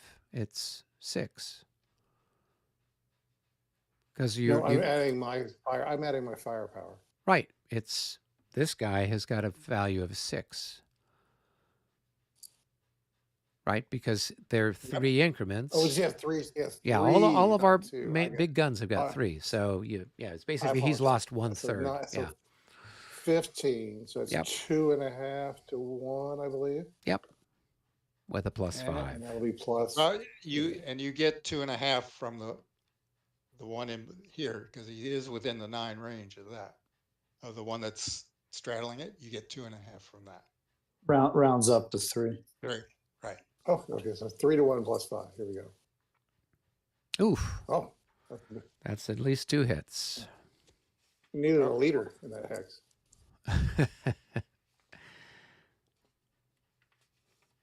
All right. So that's going to be a morale check.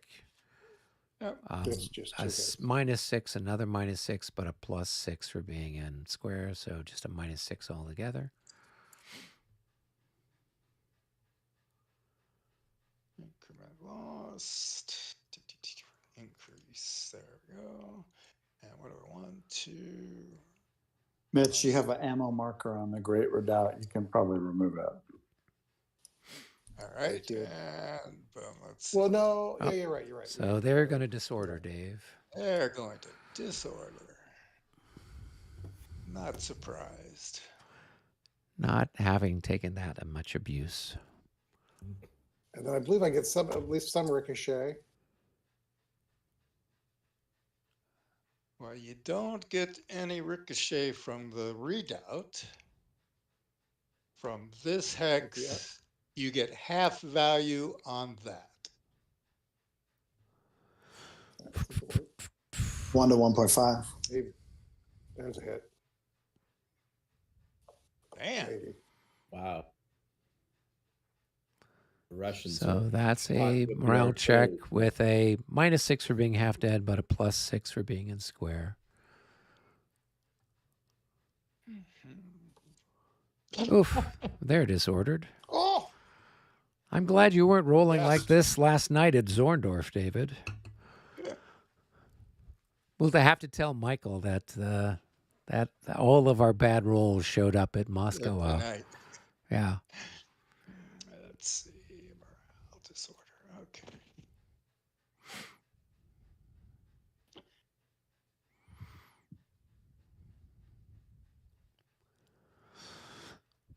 All right. Next. I believe this unit here would have a shot here.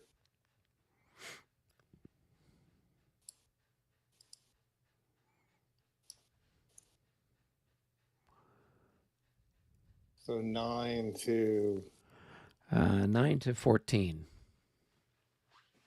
and so I don't have to make that shot if I don't want to, do I? Nope. Because you've got a leader there. on top Yeah. of it. Plus, in the artillery So 9 to phase, 14. you're not Yeah, it's required the to. artillery check.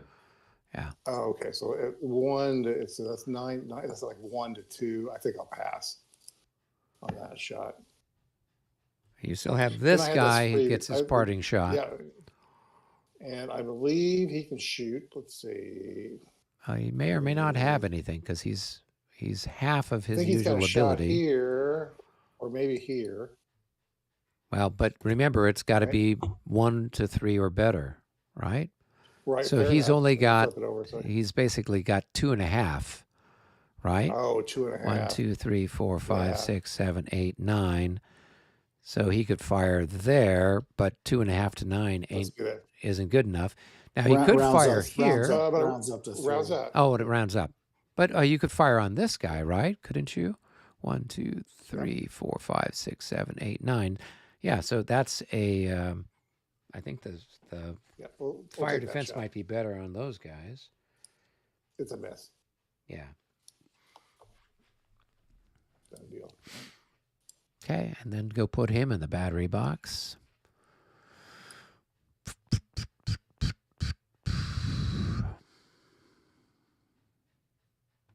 I did not mark my ammo off. Let me do that. Can't forget.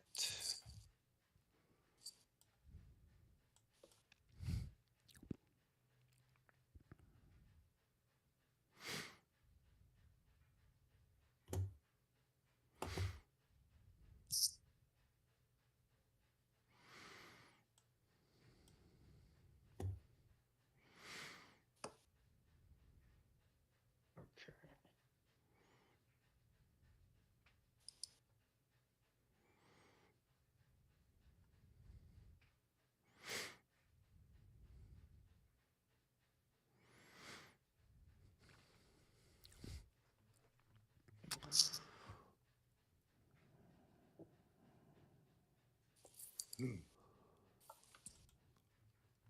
All right, are we ready to draw some more chits here? How are we doing for time? Good on time. Oh, It wouldn't. I still have a I can couple. go. I still have an artillery shot. Oh, okay. Who hasn't shot yet? These 2 batteries right here. Oh, okay. Now let's see. One of them here is going to be a little limited because he can only go through there. Can he go there? He can go there. Can both of them go there? Yes. No. All right. But he can go there. All right. So the back battery going to shoot at that. He's got He's got 4 one and plus that's 3. 2. Yeah. Yeah, 2 plus So he's got 6. So it looks like it's a 1-to-1. 6. Yeah. Yep. That with a plus 3. And then a your plus leader has 2 2. for the. Yep. It's a plus 5. So plus 5. That's 51. That should be Just enough for a 1-to-1. on that. And what was the your shot value was? What was your firepower? 6. And I'm in line. But you're overstacked. Like, A line with 7 increments or more has fire defense of 6, and then it's 10 increments as a plus 3. Yeah. Hey, but guess what? The good news is he won't have the plus 3 next time. Such an optimist there. Hey, you got to look on the bright side. Yeah. That's All right. right. Yeah. And That's the other when one he we chips got- away my guys. I'm like, oh, that's great. You're not going to get the Six. bonus next time. Yeah. So I got, yeah. I got 8 against that one, but still 1-to-1. He is a little plus 4 and no overs. So 1-to-1 plus 4. That is nothing. So let's do my ammo.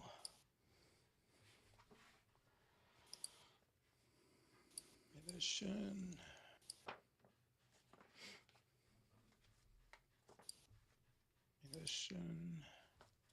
And decrease. And let's see what we got left here. I don't think I have room for that guy, unfortunately. I don't think he has a path to anything. All right, I think that's all mine. Cool. All right. So now we've got, let me go ahead and draw something. It is French number 13, and then French number 10, and then Russian number 3. So I don't know where 13 and 10 are. It's Dave. 10. Dave on the 13 is right. right in front of me. Yeah, it's Rick over on the right side. Oh yeah, okay. So 10 is this, Rick. Yep. Shall we go yeah. down to a game room? Sure. Okay. See you down Maybe there. draw another chit first too, in case we get something on the flank. Why don't you go ahead and grab one? I got or Brendan, I got a question for you. Sure.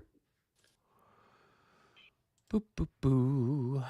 All right, so that was what, All that right. little light cavalry group that's there with Breyer, It's Bruyere. Bruyere. Yeah, so he's Okay. activating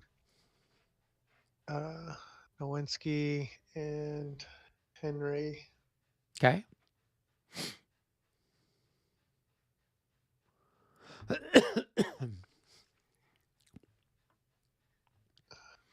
Pierre's out of range. All right, let's see.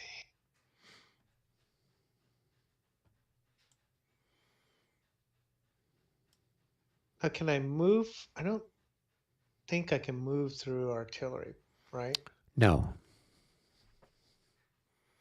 If I was infantry, I could, right?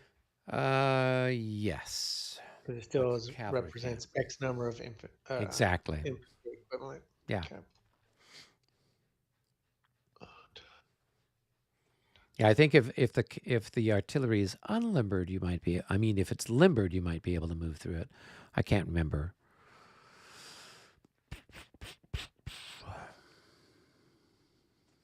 So these guys gonna go.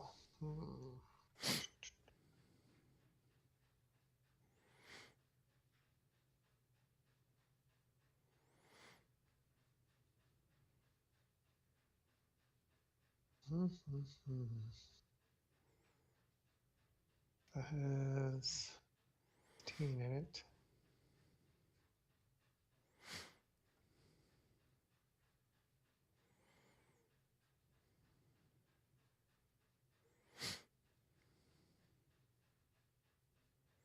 Oh, he has 15 in it.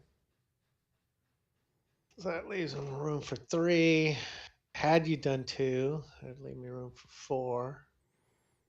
Of course, you're big meaty.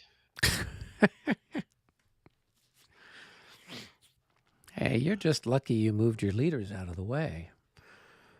I was all set to go bowling again.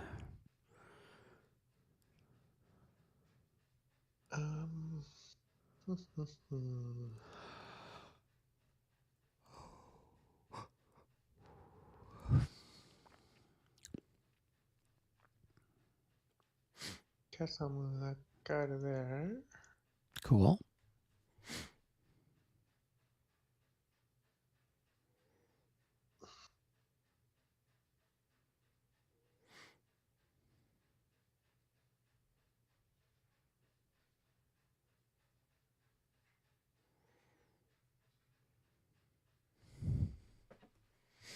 Now, he's disordered. Yeah. I have half movement, right? Correct. So I could exit him out of there. Yes.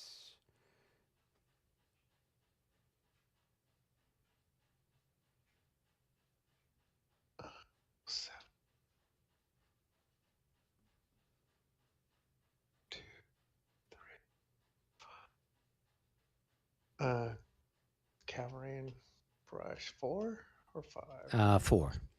Artillery is 5. Cavalry is 4. 4.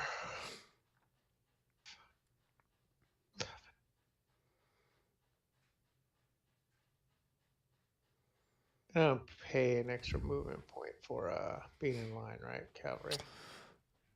No. So where did that guy go? I think I'm putting him there. So going from here to there to there. Okay, cool. I don't know. I don't think I I don't know if I get opportunity fire since we're not in the Yeah. brush. It doesn't matter. Why? Skirmishers don't have opportunity fire. Oh, they don't have You opportunity don't have a fire. fire. Yeah, you don't have a fire value, right? I do have a fire value. I mean, You I've have a got a skirmish skirmish value, whatever that is. Yeah, yeah. That's why you don't have an opportunity fire. So in the other rule sets, they do. It's counted. I mean, it's considered fire, but so what Yeah, you're it saying in this specifically calls particular it one, out. it's not. Because I do Yeah. have a zone of influence. Before, when we were doing it, I was in the brush, you were in the brush. But now we're out in the open, and so that's why I thought, well, do I get to do something? I don't know. Yeah, no, it's in the rules. You can, here, let me Okay. see if I can find it at the AI real quick to look it up. Does skirmish cavalry get opportunity? No, I think you get the harassment fire, and that's Oh, it. okay, that's how it works. So that's where they're giving you the extra whoop-de-doo. Okay, cool. No worries. Oh, what is this thing looking at? Content Warhammer Ancient Battles or other similar skirmish. What? What did you look up? I'm looking at Warhammer? Meta AI. Oh, I'm looking okay. through Meta AI, not through LM. Oh, okay. So I'm like, what are you guys talking about here? All right, does Yeah, don't worry about it. Just press on.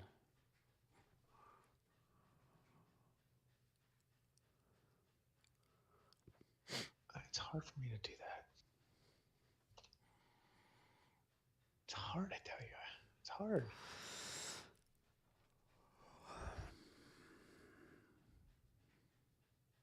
I'm sure skirmishers don't have our two fire ability. However, they make conduct fire attacks and targets 2x's away.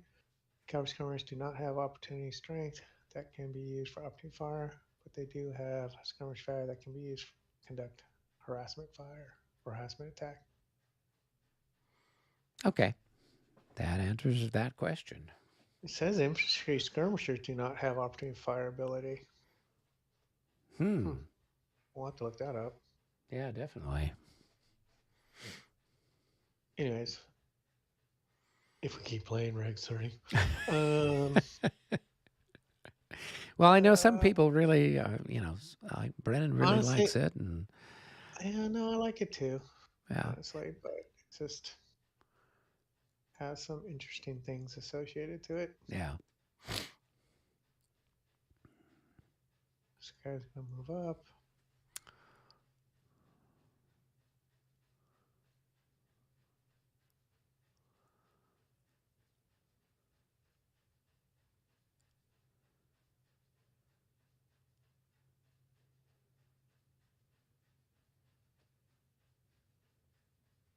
There.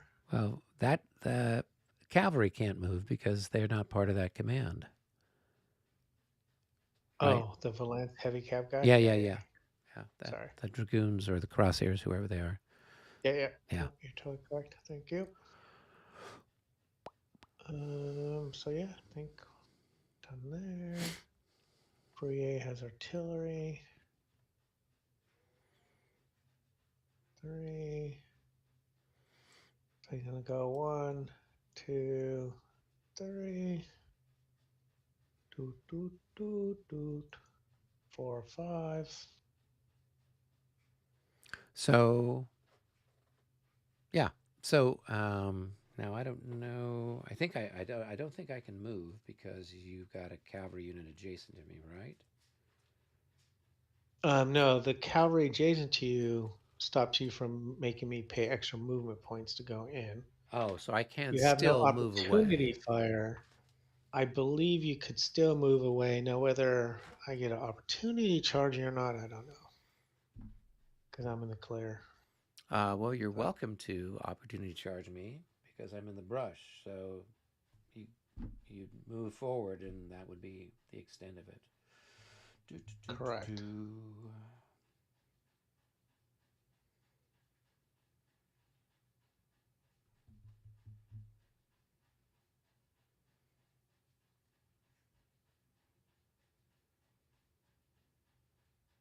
promise I'm not bringing more artillery.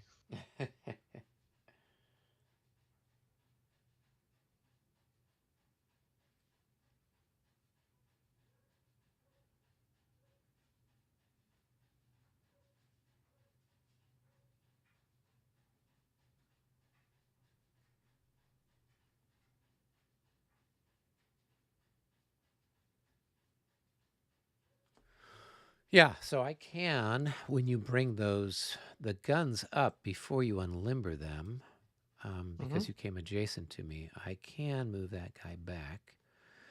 And I have my full... Well, but then that's before I limber, so Yeah, so just leave him there, keep him limbered. okay, so that's what, 1, 2, 3? Yeah, because where did he start? Back here? Thought so, yeah. Yeah. So 1, 2, 3 gets him there, right? And then I can go, where do I want to skedaddle this little guy?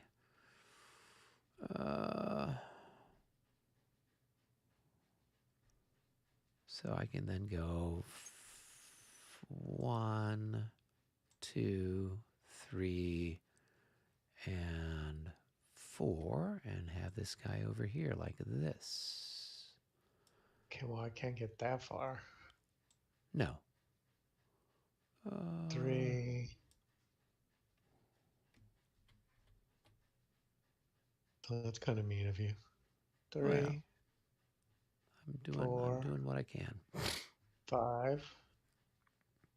Right, now this guy, I don't think he can go, because then that would trigger, well, yeah, that would trigger a potential charge, right? I believe so. We should look it up though, because I think you 'cause it could says still. reaction I don't move. think we get pinned. You can still. Yeah, I dance can away. move. Oh yeah, I mean, but yeah, then, well, no, an opportunity charge. I can't retreat away. Oh, it's not an opportunity charge, is it? Because it's happening during your phase. Well, I am reacting to your movement. Let's see here. So I think I can charge you, but I don't. But I think you can just do your normal dance away, however many hexes that you want. Yeah, so it says here. And then I can decide to follow you, but then, you get away because you have more movement points. A unit must elect to opportunity charge or reaction move and cannot combine the two into a single triggering event. That is, okay, so let's see. Procedure. The moving player announces his intention to move adjacent to the cavalry unit or expend movement points within the opportunity charge zone of the cavalry. The moving player ceases moving, and the reacting player then conducts its reaction move. Once the reaction move is finished, the phasing player may continue moving, possibly triggering another reaction move by the same player. Note, cavalry may move through enemy zones of influence and thus may through them, but incur opportunity reactions. So I if I moved away, I wouldn't trigger your opportunity charge because I'm not moving through your zone of influence. Sure, you are. You're moving out of my zone of influence. And in fact, isn't it 2 hexes away? No, your zone of influence is 1 hex away, right? So it says cavalry may move through enemy zones of influence and thus may move through them, but may incur opportunity reactions. So I think if I were so say you'd had a cavalry unit over here, when the guy that was here moved this way, then because I'm moving through your zone of influence, that would have triggered fire. Or like here, if I'd moved past these guns, that would have triggered opportunity fire because I was moving through your zone of influence. But this is not, it's pretty clear that it says zones of influence. So I think I could just, so you moved 1, 2, 3, 4, 5, 6. I could move back, I guess, what, 1 more there. and then you could unlimber those guys if that's what you wanted to do.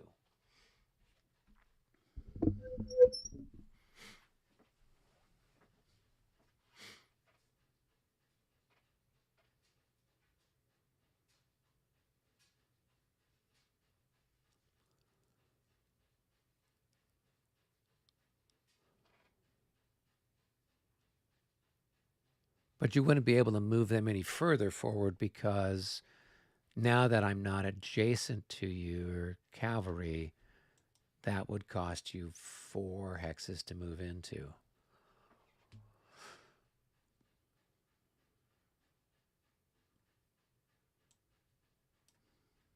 Yeah, so an opportunity charge can occur when an enemy unit moves adjacent to, attempts to move from, or expends movement point in the opportunity charge zone of a cavalry unit. What I'm saying is you're expending movement points to leave the hex in my charge zone. I mean, it's going to be the same difference. You're going to bail, and then I'm going to be like, okay, I don't want to charge further. I think opportunity charge zone is the same shape as a reaction charge zone, but only 2 hexes deep. Cavalry may attempt 1 opportunity charge per triggered event. Cavalry can fail opportunity charge, do not disorder. Cavalry acting as skirmishers may not opportunity charge. See if it tells me what rule this is for you. Thank you for turning me on to this AI. 16.0 cavalry charge may either move or it may charge. Cavalry may not. May only initiate assaults melee. And assault charge. There are 4 different types of charge. Charge, blah blah blah.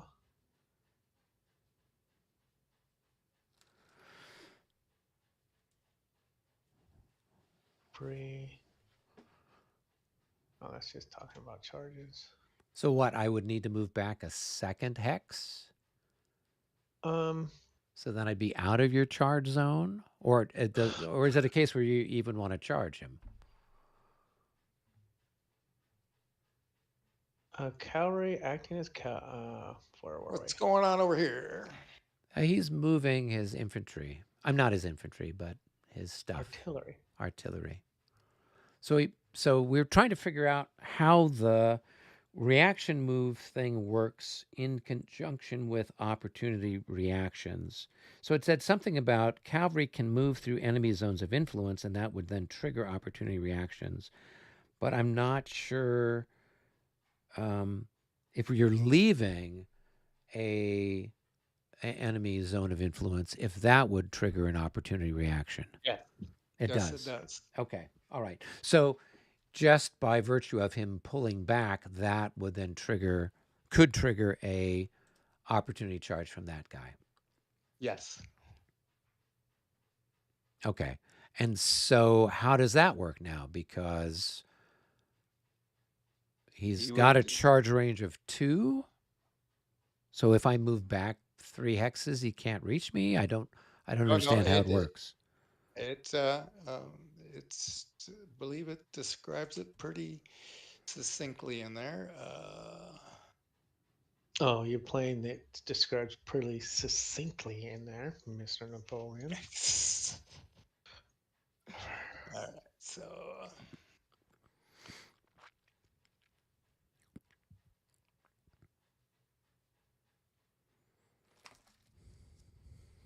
Yeah, so I mean, I'm used to the rules where the opportunity thing is only happening when it's the other person's movement phase.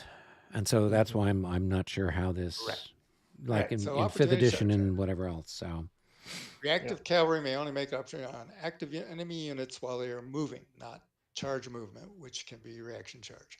Whenever it moves into, attempts to move from, or expends movement points in the opportunity charge zone of the cavalry unit, it may attempt to opportunity charge. Which is 2 hexes. Each cavalry, right. So reactive cavalry have an opportunity charge on the same shape as the okay. If the cavalry is in good order and is not exhausted, the owning player may declare an opportunity charge. The active unit ceases movement. If the active unit was in the process of changing formation, it does not change formation. Let's see. And I think since all right, the rep makes a morale check for the cavalry unit, attempting opportunity charge at the cavalry. So he needs to make a morale check. All right. So the unit moving away, Mm-hmm. soon as thing. I believe you all, I believe you actually have to say you're going to move out of that. Please begin their active units that begin their movement adjacent to the reactive cavalry may also be opportunity charge. No, that's as long as they are in the opportunity charge. That's something different. This opportunity may not be declared. He starts to move the unit. It may be on. Let me look in reaction move procedure. A cavalry unit must select to opportunity charge or reaction move and cannot combine the two. This is common use of reaction move may not apply the standard. They may move up to full stop, exhaustion, procedure to opportunity charge on the cavalry. Moving player announces intention to move adjacent to the cavalry unit. All right, so that would be with the infantry or I imagine you moved because of the artillery unit moving there. Mm-hmm. Right. So that's Okay. why we're trying to figure it out, because it's. I mean, as I said, I'm not as familiar with these rules as with the the moving others. player ceases moving, and the reacting player then conducts its reaction move. Once the reaction move is finished, the player. Cavalry may move through enemy zones of influence, thus may move through them, but may incur opportunity reactions. So as soon as you move from that, you're now incurring an opportunity reaction. Okay. So, and I think that also means if, let's say, if his guy was actually formed up, couldn't he actually then opportunity charge me or reaction charge me?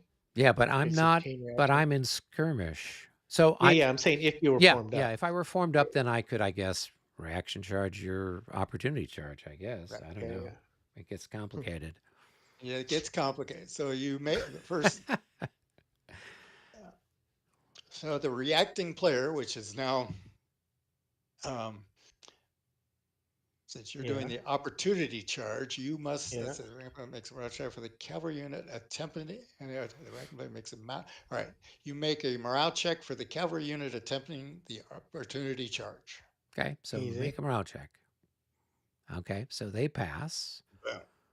All right. If the cavalry passes, it immediately moves one hex if necessary to move adjacent to the active unit that now becomes the target, and the charge is resolved immediately. So he can't continue to retreat away, though? I Nope. thought he could retreat. Nope.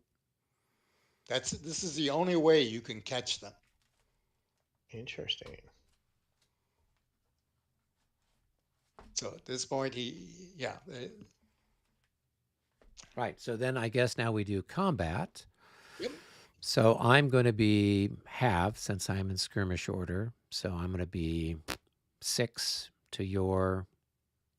So it's going to be 4 to 1. But I've lost 2. Oh, okay. 5/7 of 25.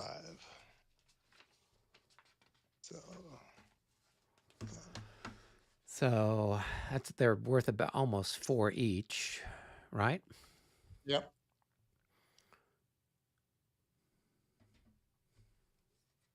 So we got 5. 17, I think. 7. So you're at 17. 5. So 17 to 6. So yeah, I mean, if we round up to 18 just to make it easy, let's make it a 3 to 1. 17.8. It's 17.85. So yeah. So it's a 3 to 1. There is no pluses or minuses. Can I take that 66 or? Oh yeah, that's step 3. The morale check roll is used for the. Yeah, there you go. That'd be nice. Okay, go ahead. Throw your dice. See what we got. 62 just as well. So that's going to be a DR. So those guys are going to take a loss. So let's go ahead and add the loss. Let's go ahead and flip them. And let's go ahead and add a route marker to them. Okay, so they would then consolidate into a single hex. And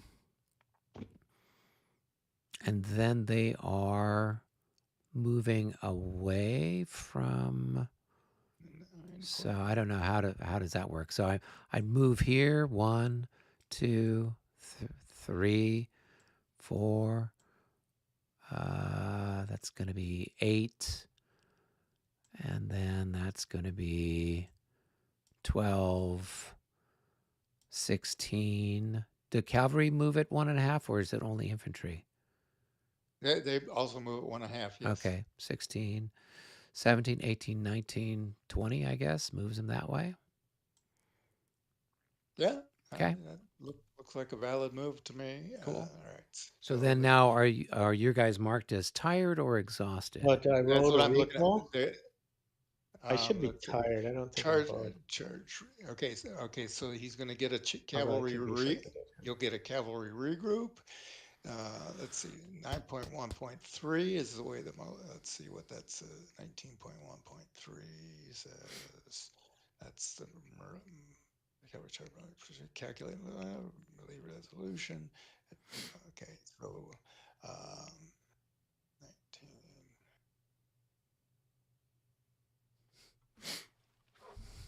All right, so 19.9, believer, 19.9, melee resolution.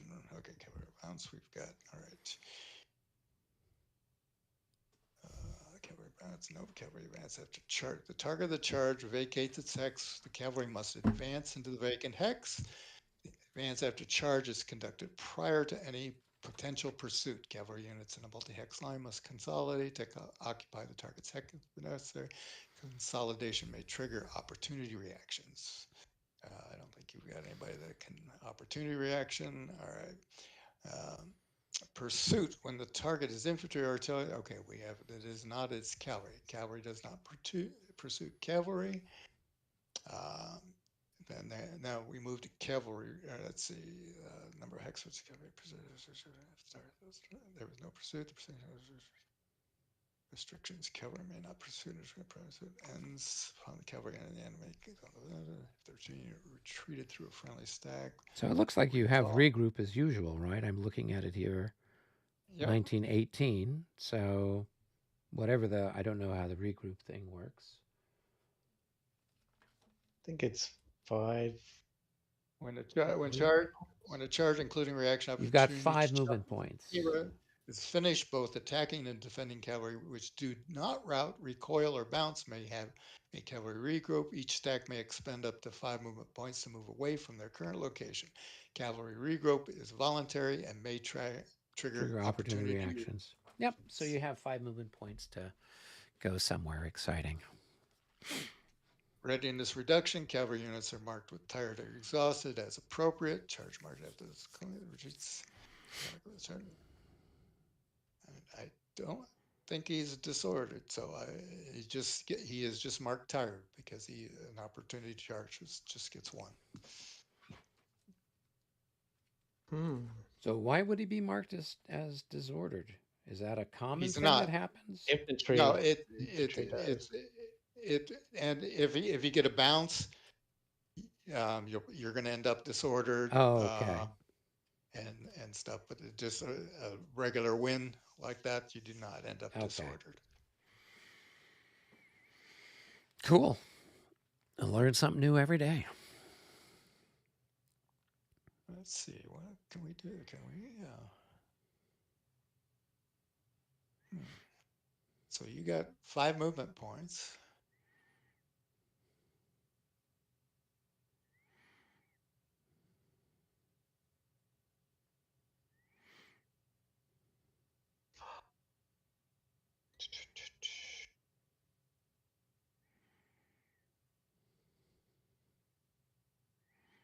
I think I'm gonna move them.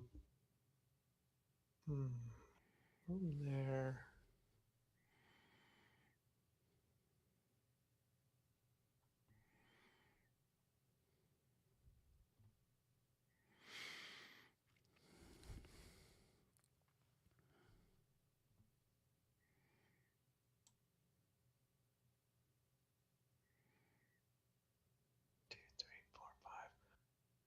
think I'm gonna move him back to here. Yep, he can get there.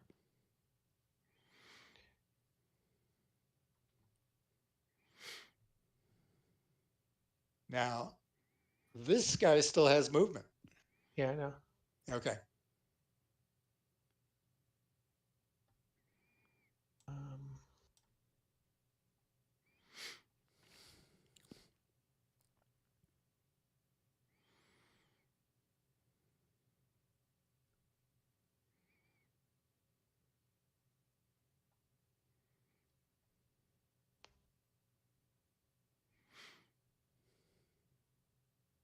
I think he's got 4 movement points left.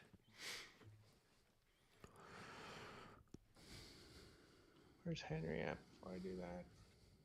Henry. Yeah, so he would be blocked out of command at that point.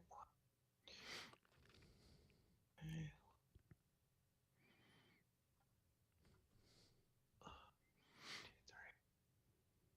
I think I'm gonna move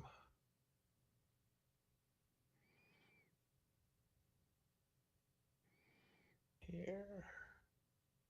But you can't, because you'd have to stop as soon as you entered that, because that's my cavalry. So you'd have to stop as soon as you went there.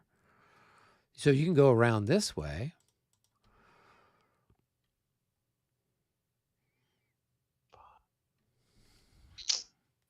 Yeah, kind of sucks on that way. You could kind of put yourself in there if you want, and then move your artillery over here and unlimber. Yeah.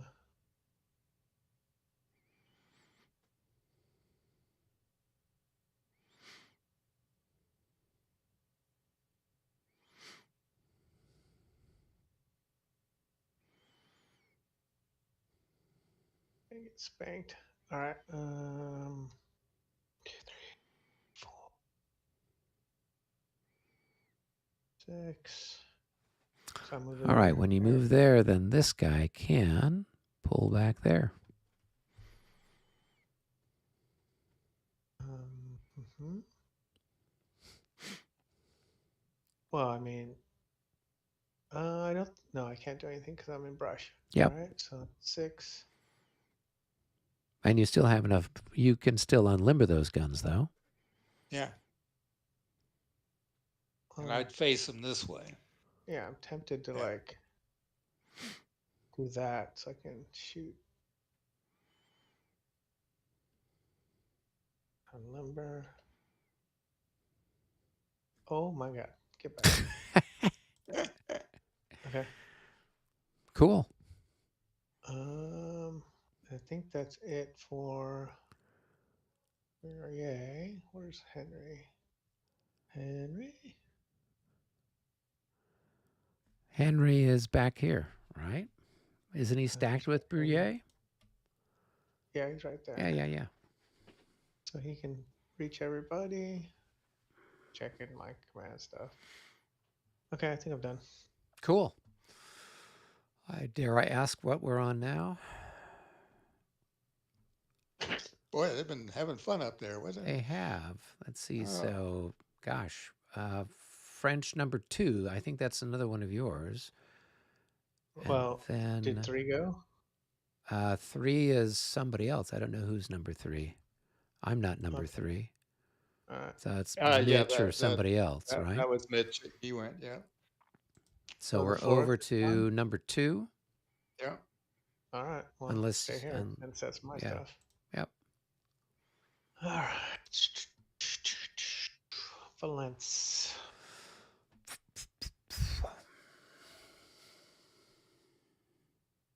I think Valence.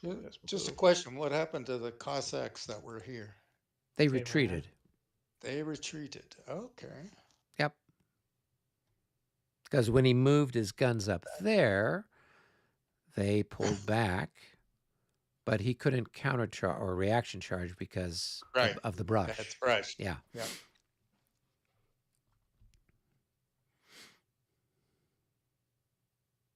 I think I could, but I didn't. Because I can go into 1 hex, right? And I'm you gonna could. clear. Yeah, but I moved far enough away that you couldn't reach me. So Oh, is Well, that this as we one up just here? saw, yeah, yeah, but that as we that just guy saw, there. you would have Okay. stopped, and I would have moved into the hex. We would have done the melee, and then I would not have advanced into the hex, and you would have ran off. But I didn't do it anyways. Yeah. Right? Yeah. And the reason I didn't do it is because I didn't want to be sent in front of your infantry.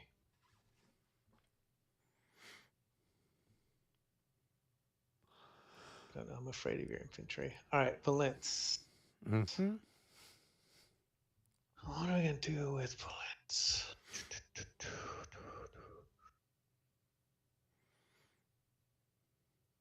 I'm going to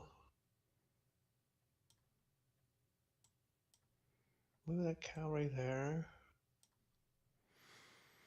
Gonna go 1, 2, 3. I'll go here. You reacting to anything? 3. I can't react to anything anyway. I don't know 3. what you. You can. Oh, you're You talking can about my units here. Yeah, they can form Oh, square. yeah. Well, I guess they could form square. What have you got there? You've got some heavy cavalry. That's some heavy cavalry. Square at a range of 4.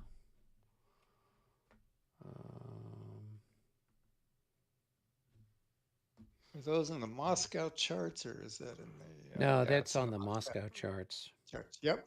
Yeah. So Russian range of 4, 11 to 65. So Yeah.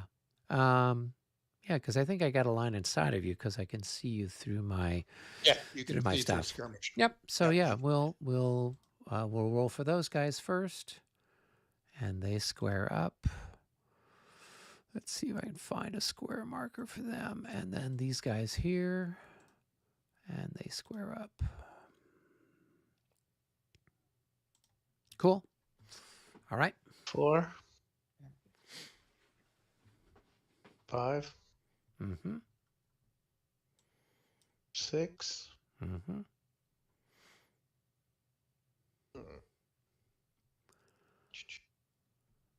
7. All right. These guys will also square up. Let's see. Well, or do we stand? I have no idea how things work with this one.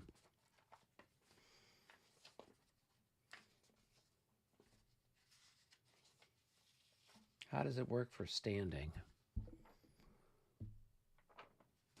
Is it the same as a regular melee thing, like 5th edition, or is it something else? There's all these charts. I'm not sure what's what. Oh, if you didn't form square. Yeah. Well, then you would. There's all kinds of charts for. Yeah, that's what I'm trying to figure out. So the choices between forming square or. All right, so rolling to stand. Well, it'll be a morale check, and the regs charts. There's, let's see, what kind of roll to stand versus a roll to stand versus a cavalry charge. Charge from the rear -6, charge from the flank, none of those apply. If charged by heavy cavalry, -9. If armored cavalry, it's -12, and cuirassiers are armored cavalry. So if you're basically your morale is going to be modified by -12 in the second group. So, but that doesn't apply to elite units. So those guys are elite units, so they don't care about that. So, but what I'm wondering is like, what are the? Do you get the benefit for going 3 in a row or whatever else it is? Like, yes. Okay. Okay. So now the actually cavalry charge modifiers. Heavy cavalry. Let's see. Yeah. Heavy cavalry charge at least 3 hexes in a straight line against infantry or artillery. It's ×2. Cavalry that stands before assault, or that's cavalry. Never mind. Cavalry, portion of the unit multi-hex. Okay, so it's ×2 if it's 3 hexes in a straight line. Yep. Okay.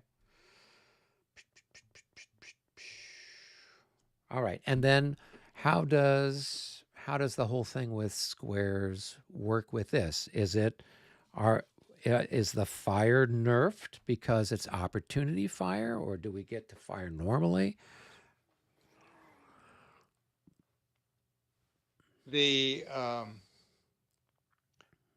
well, it depends. It depends on the if you fail your roll to stand, which if those are elites, it's probably not a good chance of that. Those are elites. What are those? Yeah, these are all grenadiers. Yeah, so they're elites. So if they stand, then they would deliver fire at ×2, right? Yep. Right.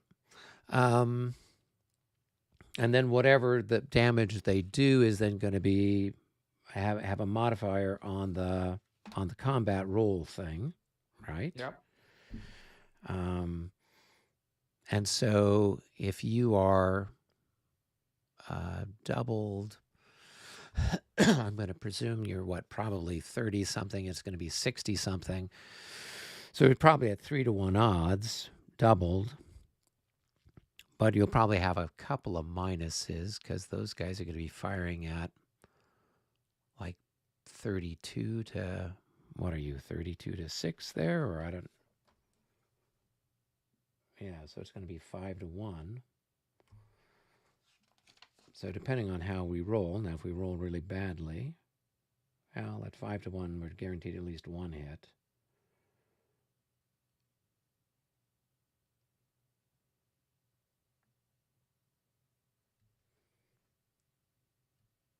Otherwise, if we get a couple of hits, then it's going to be a -12 on the roll. Or we form square. So if we form square, then what happens? What are Then the options? You will automatically stand. You still have to roll to see effectiveness of fire, and then you also get to roll for a single die roll for a column shift. Okay. And so then the fire is, are you moving on top like you do in 5th edition? No, it does not move on top. Your fire is fire as a square. So it's thirded. Oh, wow. So that really kind of blows. Nothing happens to me though. Like, am I less effective? I would think I would be. There's got to be, I would think there'd have to be something. What's the point of going into square otherwise? Right? I'm going to turn around and charge your squares. Yeah. It's literally impossible to break the square. So, so target is the square. So you're thirded. There you go. Okay. Right. I'm surprised that you don't move on top of them. Because you do that in all the other game series. And usually that means then there's more fire that happens and whatever else kind of a thing. Then you get like to fire all of your value at it. Yeah, because usually attacking a square, riding over a square should have some sort of nasty business.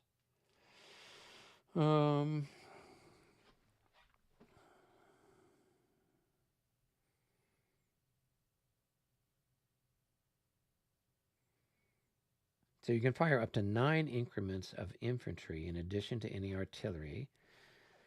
Squares may conduct up to 3 fire attacks. Right, okay, so we're used to that. When the unit is in square, it fires up to 9 increments in the hex. Multiply this by the fire multiplier. Add this to the printed fire value of the artillery. Once this total is achieved, divide by 3. Assault and charge. All melee values of units in hexes are totaled for attack and defense. Cavalry that melee a square have their melee value multiplied by 1/3. Squares Now, and morale. Now you probably want to form square, or you may want to ask Brennan. But Yeah, one thing so- that can happen is he doesn't necessarily have to charge that square. He can actually ride over it and charge the unit behind it. Sure. But they could form square too, couldn't they? No, well, if you didn't form square, then the well, you couldn't go through it if it didn't form Yeah, square. if I didn't form square. They can form, but if you form square, then they can form square because they can see. But if they can't see, then they don't have a. Right, they wouldn't form square, but you couldn't hit them anyway, right? True. Right, because you can't ride over something that hasn't formed square. So forming square. So if you ride over the square, then what happens? So it says friendly and enemy cavalry units may voluntarily pass over units in square during their charge movement as long as the combined increments from the square and moving units do not exceed the limit of the hex. Okay, so they wouldn't. I've got 8. You've got 8. That's 16. Yep. The maximum is 18. But you can't stop in the hex. Right. So we're trying to figure out. Oh well, you wouldn't be stopping anyway since you're passing over. Opportunity fire. In the special case of enemy cavalry riding over a square, the cavalry would be fired on as it exits the adjacent hex to enter the hex with the square, fired on once again as it exits the hex with the square, and fired on a third time if it continues charge movement by exiting that hex also. You basically get 3 shots at it.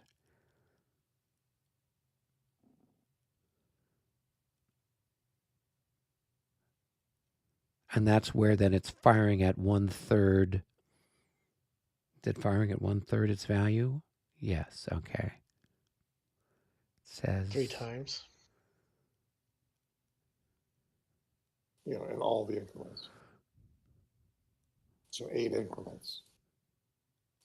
8 times 3, 24. 8. So is it firing at 24? Or is it only firing at 8? If it's in square, if it's in square, it uses all its increments. Oh. But then is it 30? Yeah. So it'd be 8. Right. So well, that's why I'm curious, because with the other rule sets, when the unit's on top, then it's getting hit with either 100% of the square, or it's getting hit with yeah. If he goes over when he's on the top of the square, yes, it's the full square. Okay, so that's what I'm curious about. Yeah, because I don't. 12.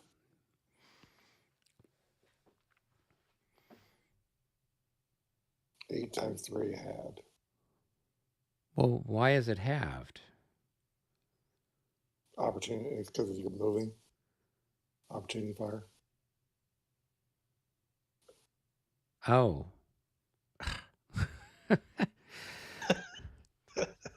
So does it make more sense just to stand and not form square? I think it makes sense just to stand and just take it. Let's fight. Okay. But you know, there's where is all this Brendan and I were activity talking happening? about it. We're over here. Yeah. So he's got a cavalry unit that moved over there. He hasn't declared a charge yet, but he's within 4 of me. So then I'm trying to figure out what I should do. If it were any other rule set, I'd know what to do. But with this rule set, I don't know what's going on. So if they do charge and you try to stand, they won't be flanking you because you got flank cover, but it will be minus 12 for the cuirassier charge. Yeah, but aren't I elite? Not quite. Nope. What counts as elite? 13 or below. Oh, okay. So he's only 14. So the quick answer on that is if they're elite, it's very safe to stand. And if they're not elite, it's moderately dicey. Okay. So should he then form square? Yeah. Okay. All right. So at this range, we'll try to form square. And we do.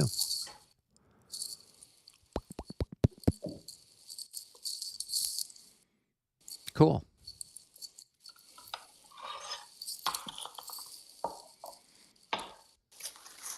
Let's see. That's 1, 2, 3, 4, 5, 6, 7, 8.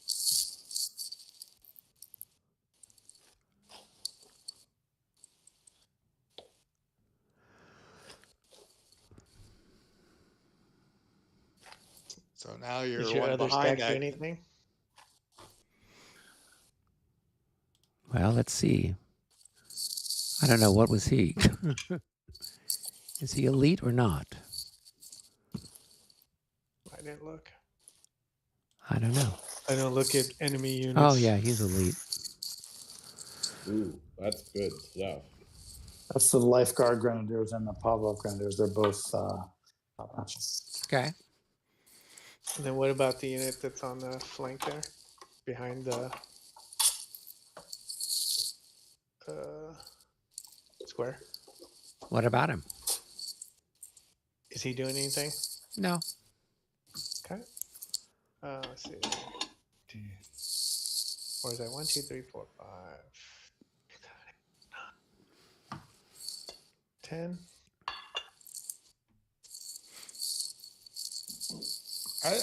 I'd stay back and just hold there. But Give him a chance to react. That's 10. Okay.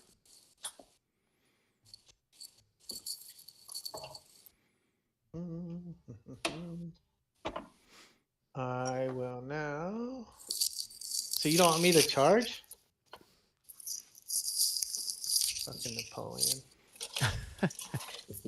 Conflicting Well, orders.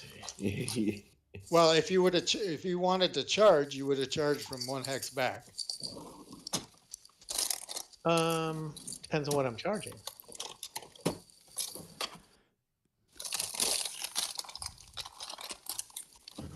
All right. Are you going to move somebody else? Now, the It's like a game of chicken on the French army side. Where is my charge counter? There it is. I dare you to charge. I dare you to declare charge. charge. I'm charging. All right. You Who going to charged move him, anybody Rob? else? now I have 5 movement points for my charge, right? Yeah, Well, but you you don't move do all that the yet. you move all your other guys, and then you execute the charge move. so I mean, Yeah. I'm not. Come down to HQ for a second. No, can we just move along? It's almost 10 o'clock, guys. Well, I don't understand who he's charging. I have 2 options to charge. We'll keep it quick. You have 3 options. This or 2. option or this No, option. you really now. No, you don't have that one behind because Why not? 5 you movement can't. points. You can't charge across a formed unit. Well, now I can't, but my assumption was as I start my charge, he's then going to form. But now that I've told him, he's not going to form. But he doesn't need to form because you can't. Brennan, we came to the conclusion that we really can't charge across this square and hit this, right? There's a couple of things going on. The first one is that's an elite grenadier who probably would just stand anyway. But it's flank?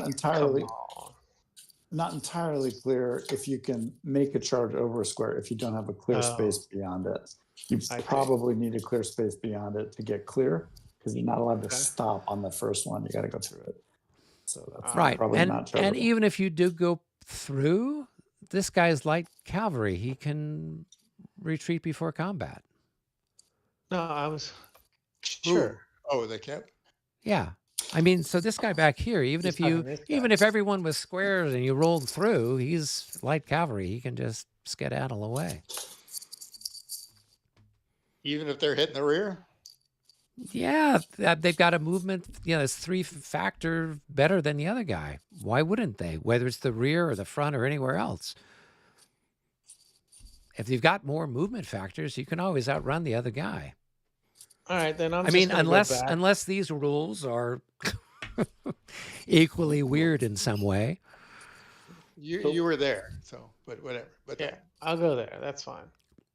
And then I will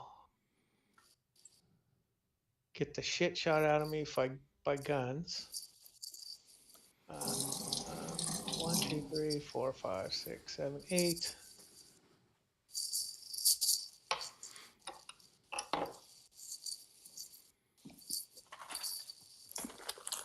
And no matter how I slice it, I'm gonna get shot. I'm gonna charge. Fuck it. all right. All right. So move. Any other movement?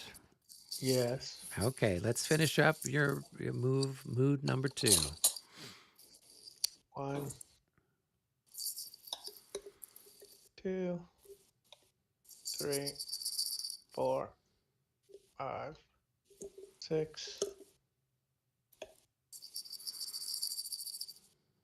7, 8, 9. 9 to there. This guy's gonna be on top. Are you doing anything? Nope, I'm just waiting for the storm to break. All right, clear charge. Okay, why? There. I'll put him right there. Well, no, this was a okay hex to have it there, and you know, and even okay, but It's fine. I'll just move him up a bit. And so I can get shot at some more.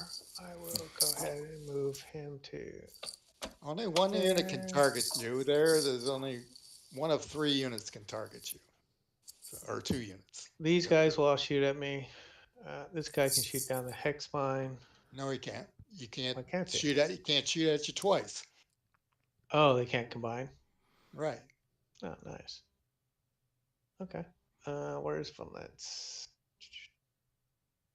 I don't know. I kind of like the aggressive Rick better. So do I. So do I. Yeah, you might consider moving one of them up in here, whatever. Making it hard for his Cossacks to retreat any further.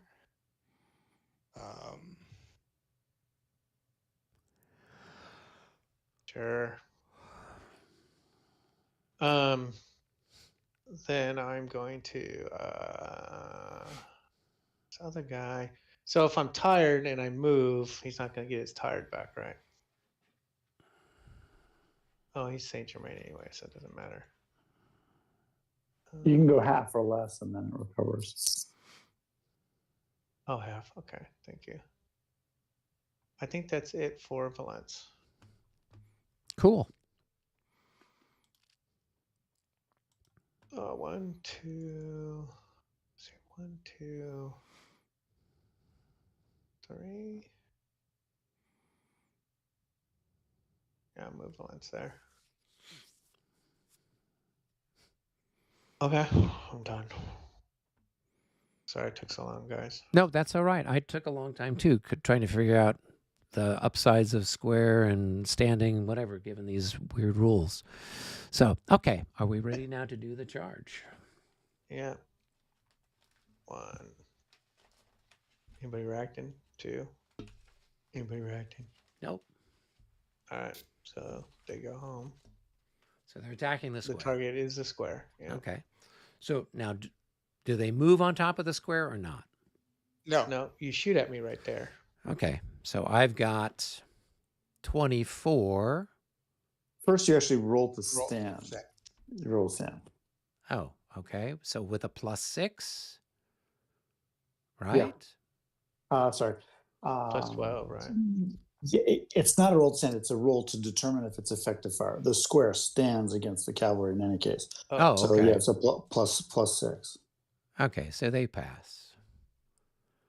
So then we'll have double fire, and then we roll one die to see what the if we move anything. So here let's roll. What the odd shift is, yeah. So it's a 4. I don't know if that does anything. It's one shift in your One favor. Okay. All right. So now do we shoot at him? So now are we what? 24 doubled? So we're 48. So 8 increments, firing times 4 is 32. Thirded is 11, double 22. So why am I not at full strength firing at him? In all the other games, when the square is being attacked, the square gets to fire the full value. The difference here. Okay. All right. So it's 22-6. So it's what? 3-1. Here we go. 62 at 3-1. Rick? That's 2 hits. Okay.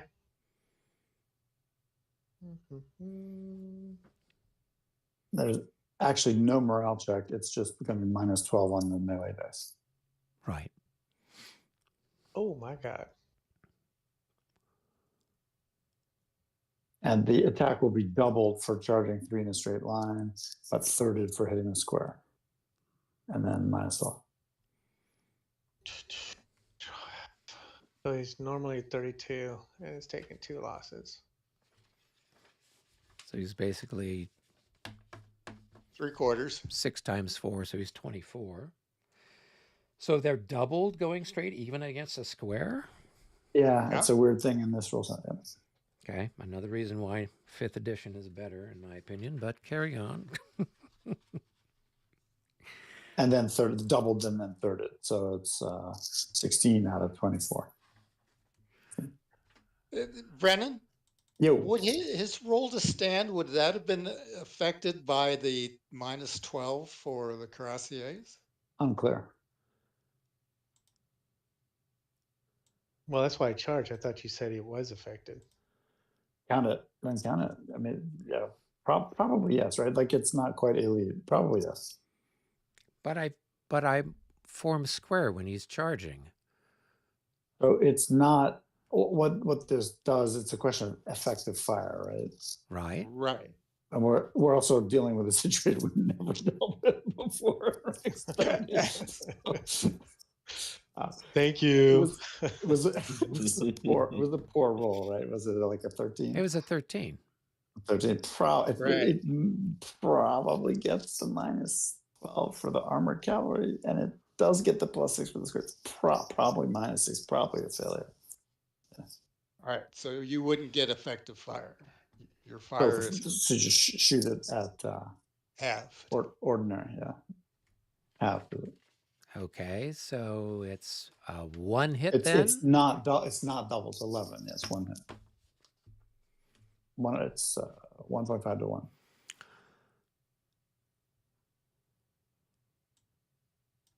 The hit.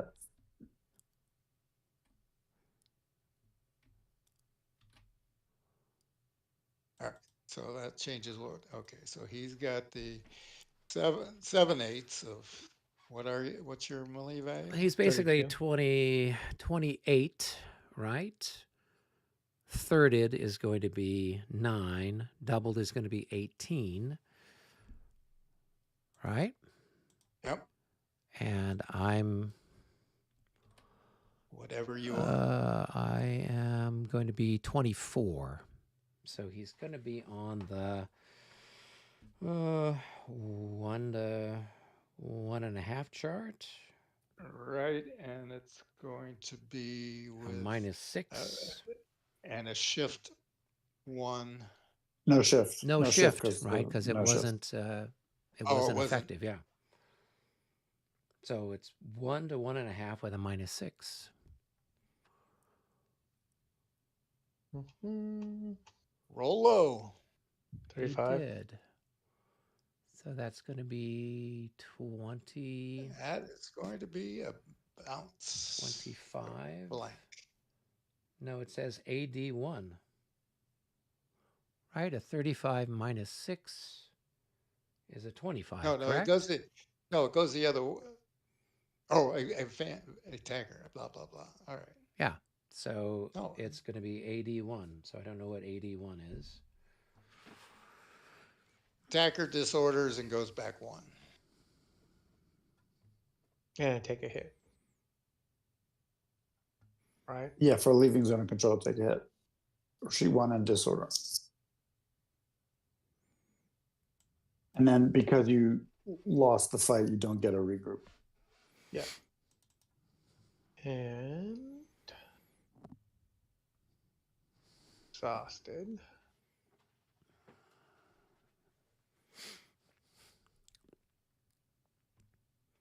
I was backwards on that. We wanted to roll high. See, you messed me up. Yeah. Why can't this flip?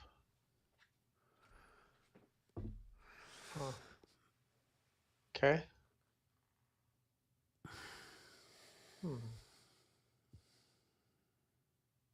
Okay. All right. All right. Well, it's 1 o'clock in the morning for me. Yep. Let's hit the save button and we'll catch is up that- on everybody else. Was that the end of the? That move was 2? in for number 2.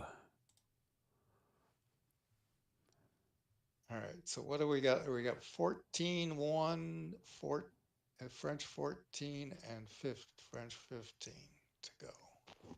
Mm-hmm. Who's the Russian 14? That's That's these something over- Cossacks over here, Karpov. Ah, Yeah, and then One- one one- is Devu, and then I don't know who else the other people are. okay. That looks like 2 cavalry ones of mine, and 3. Well, 3 is done. So, okay. So saving.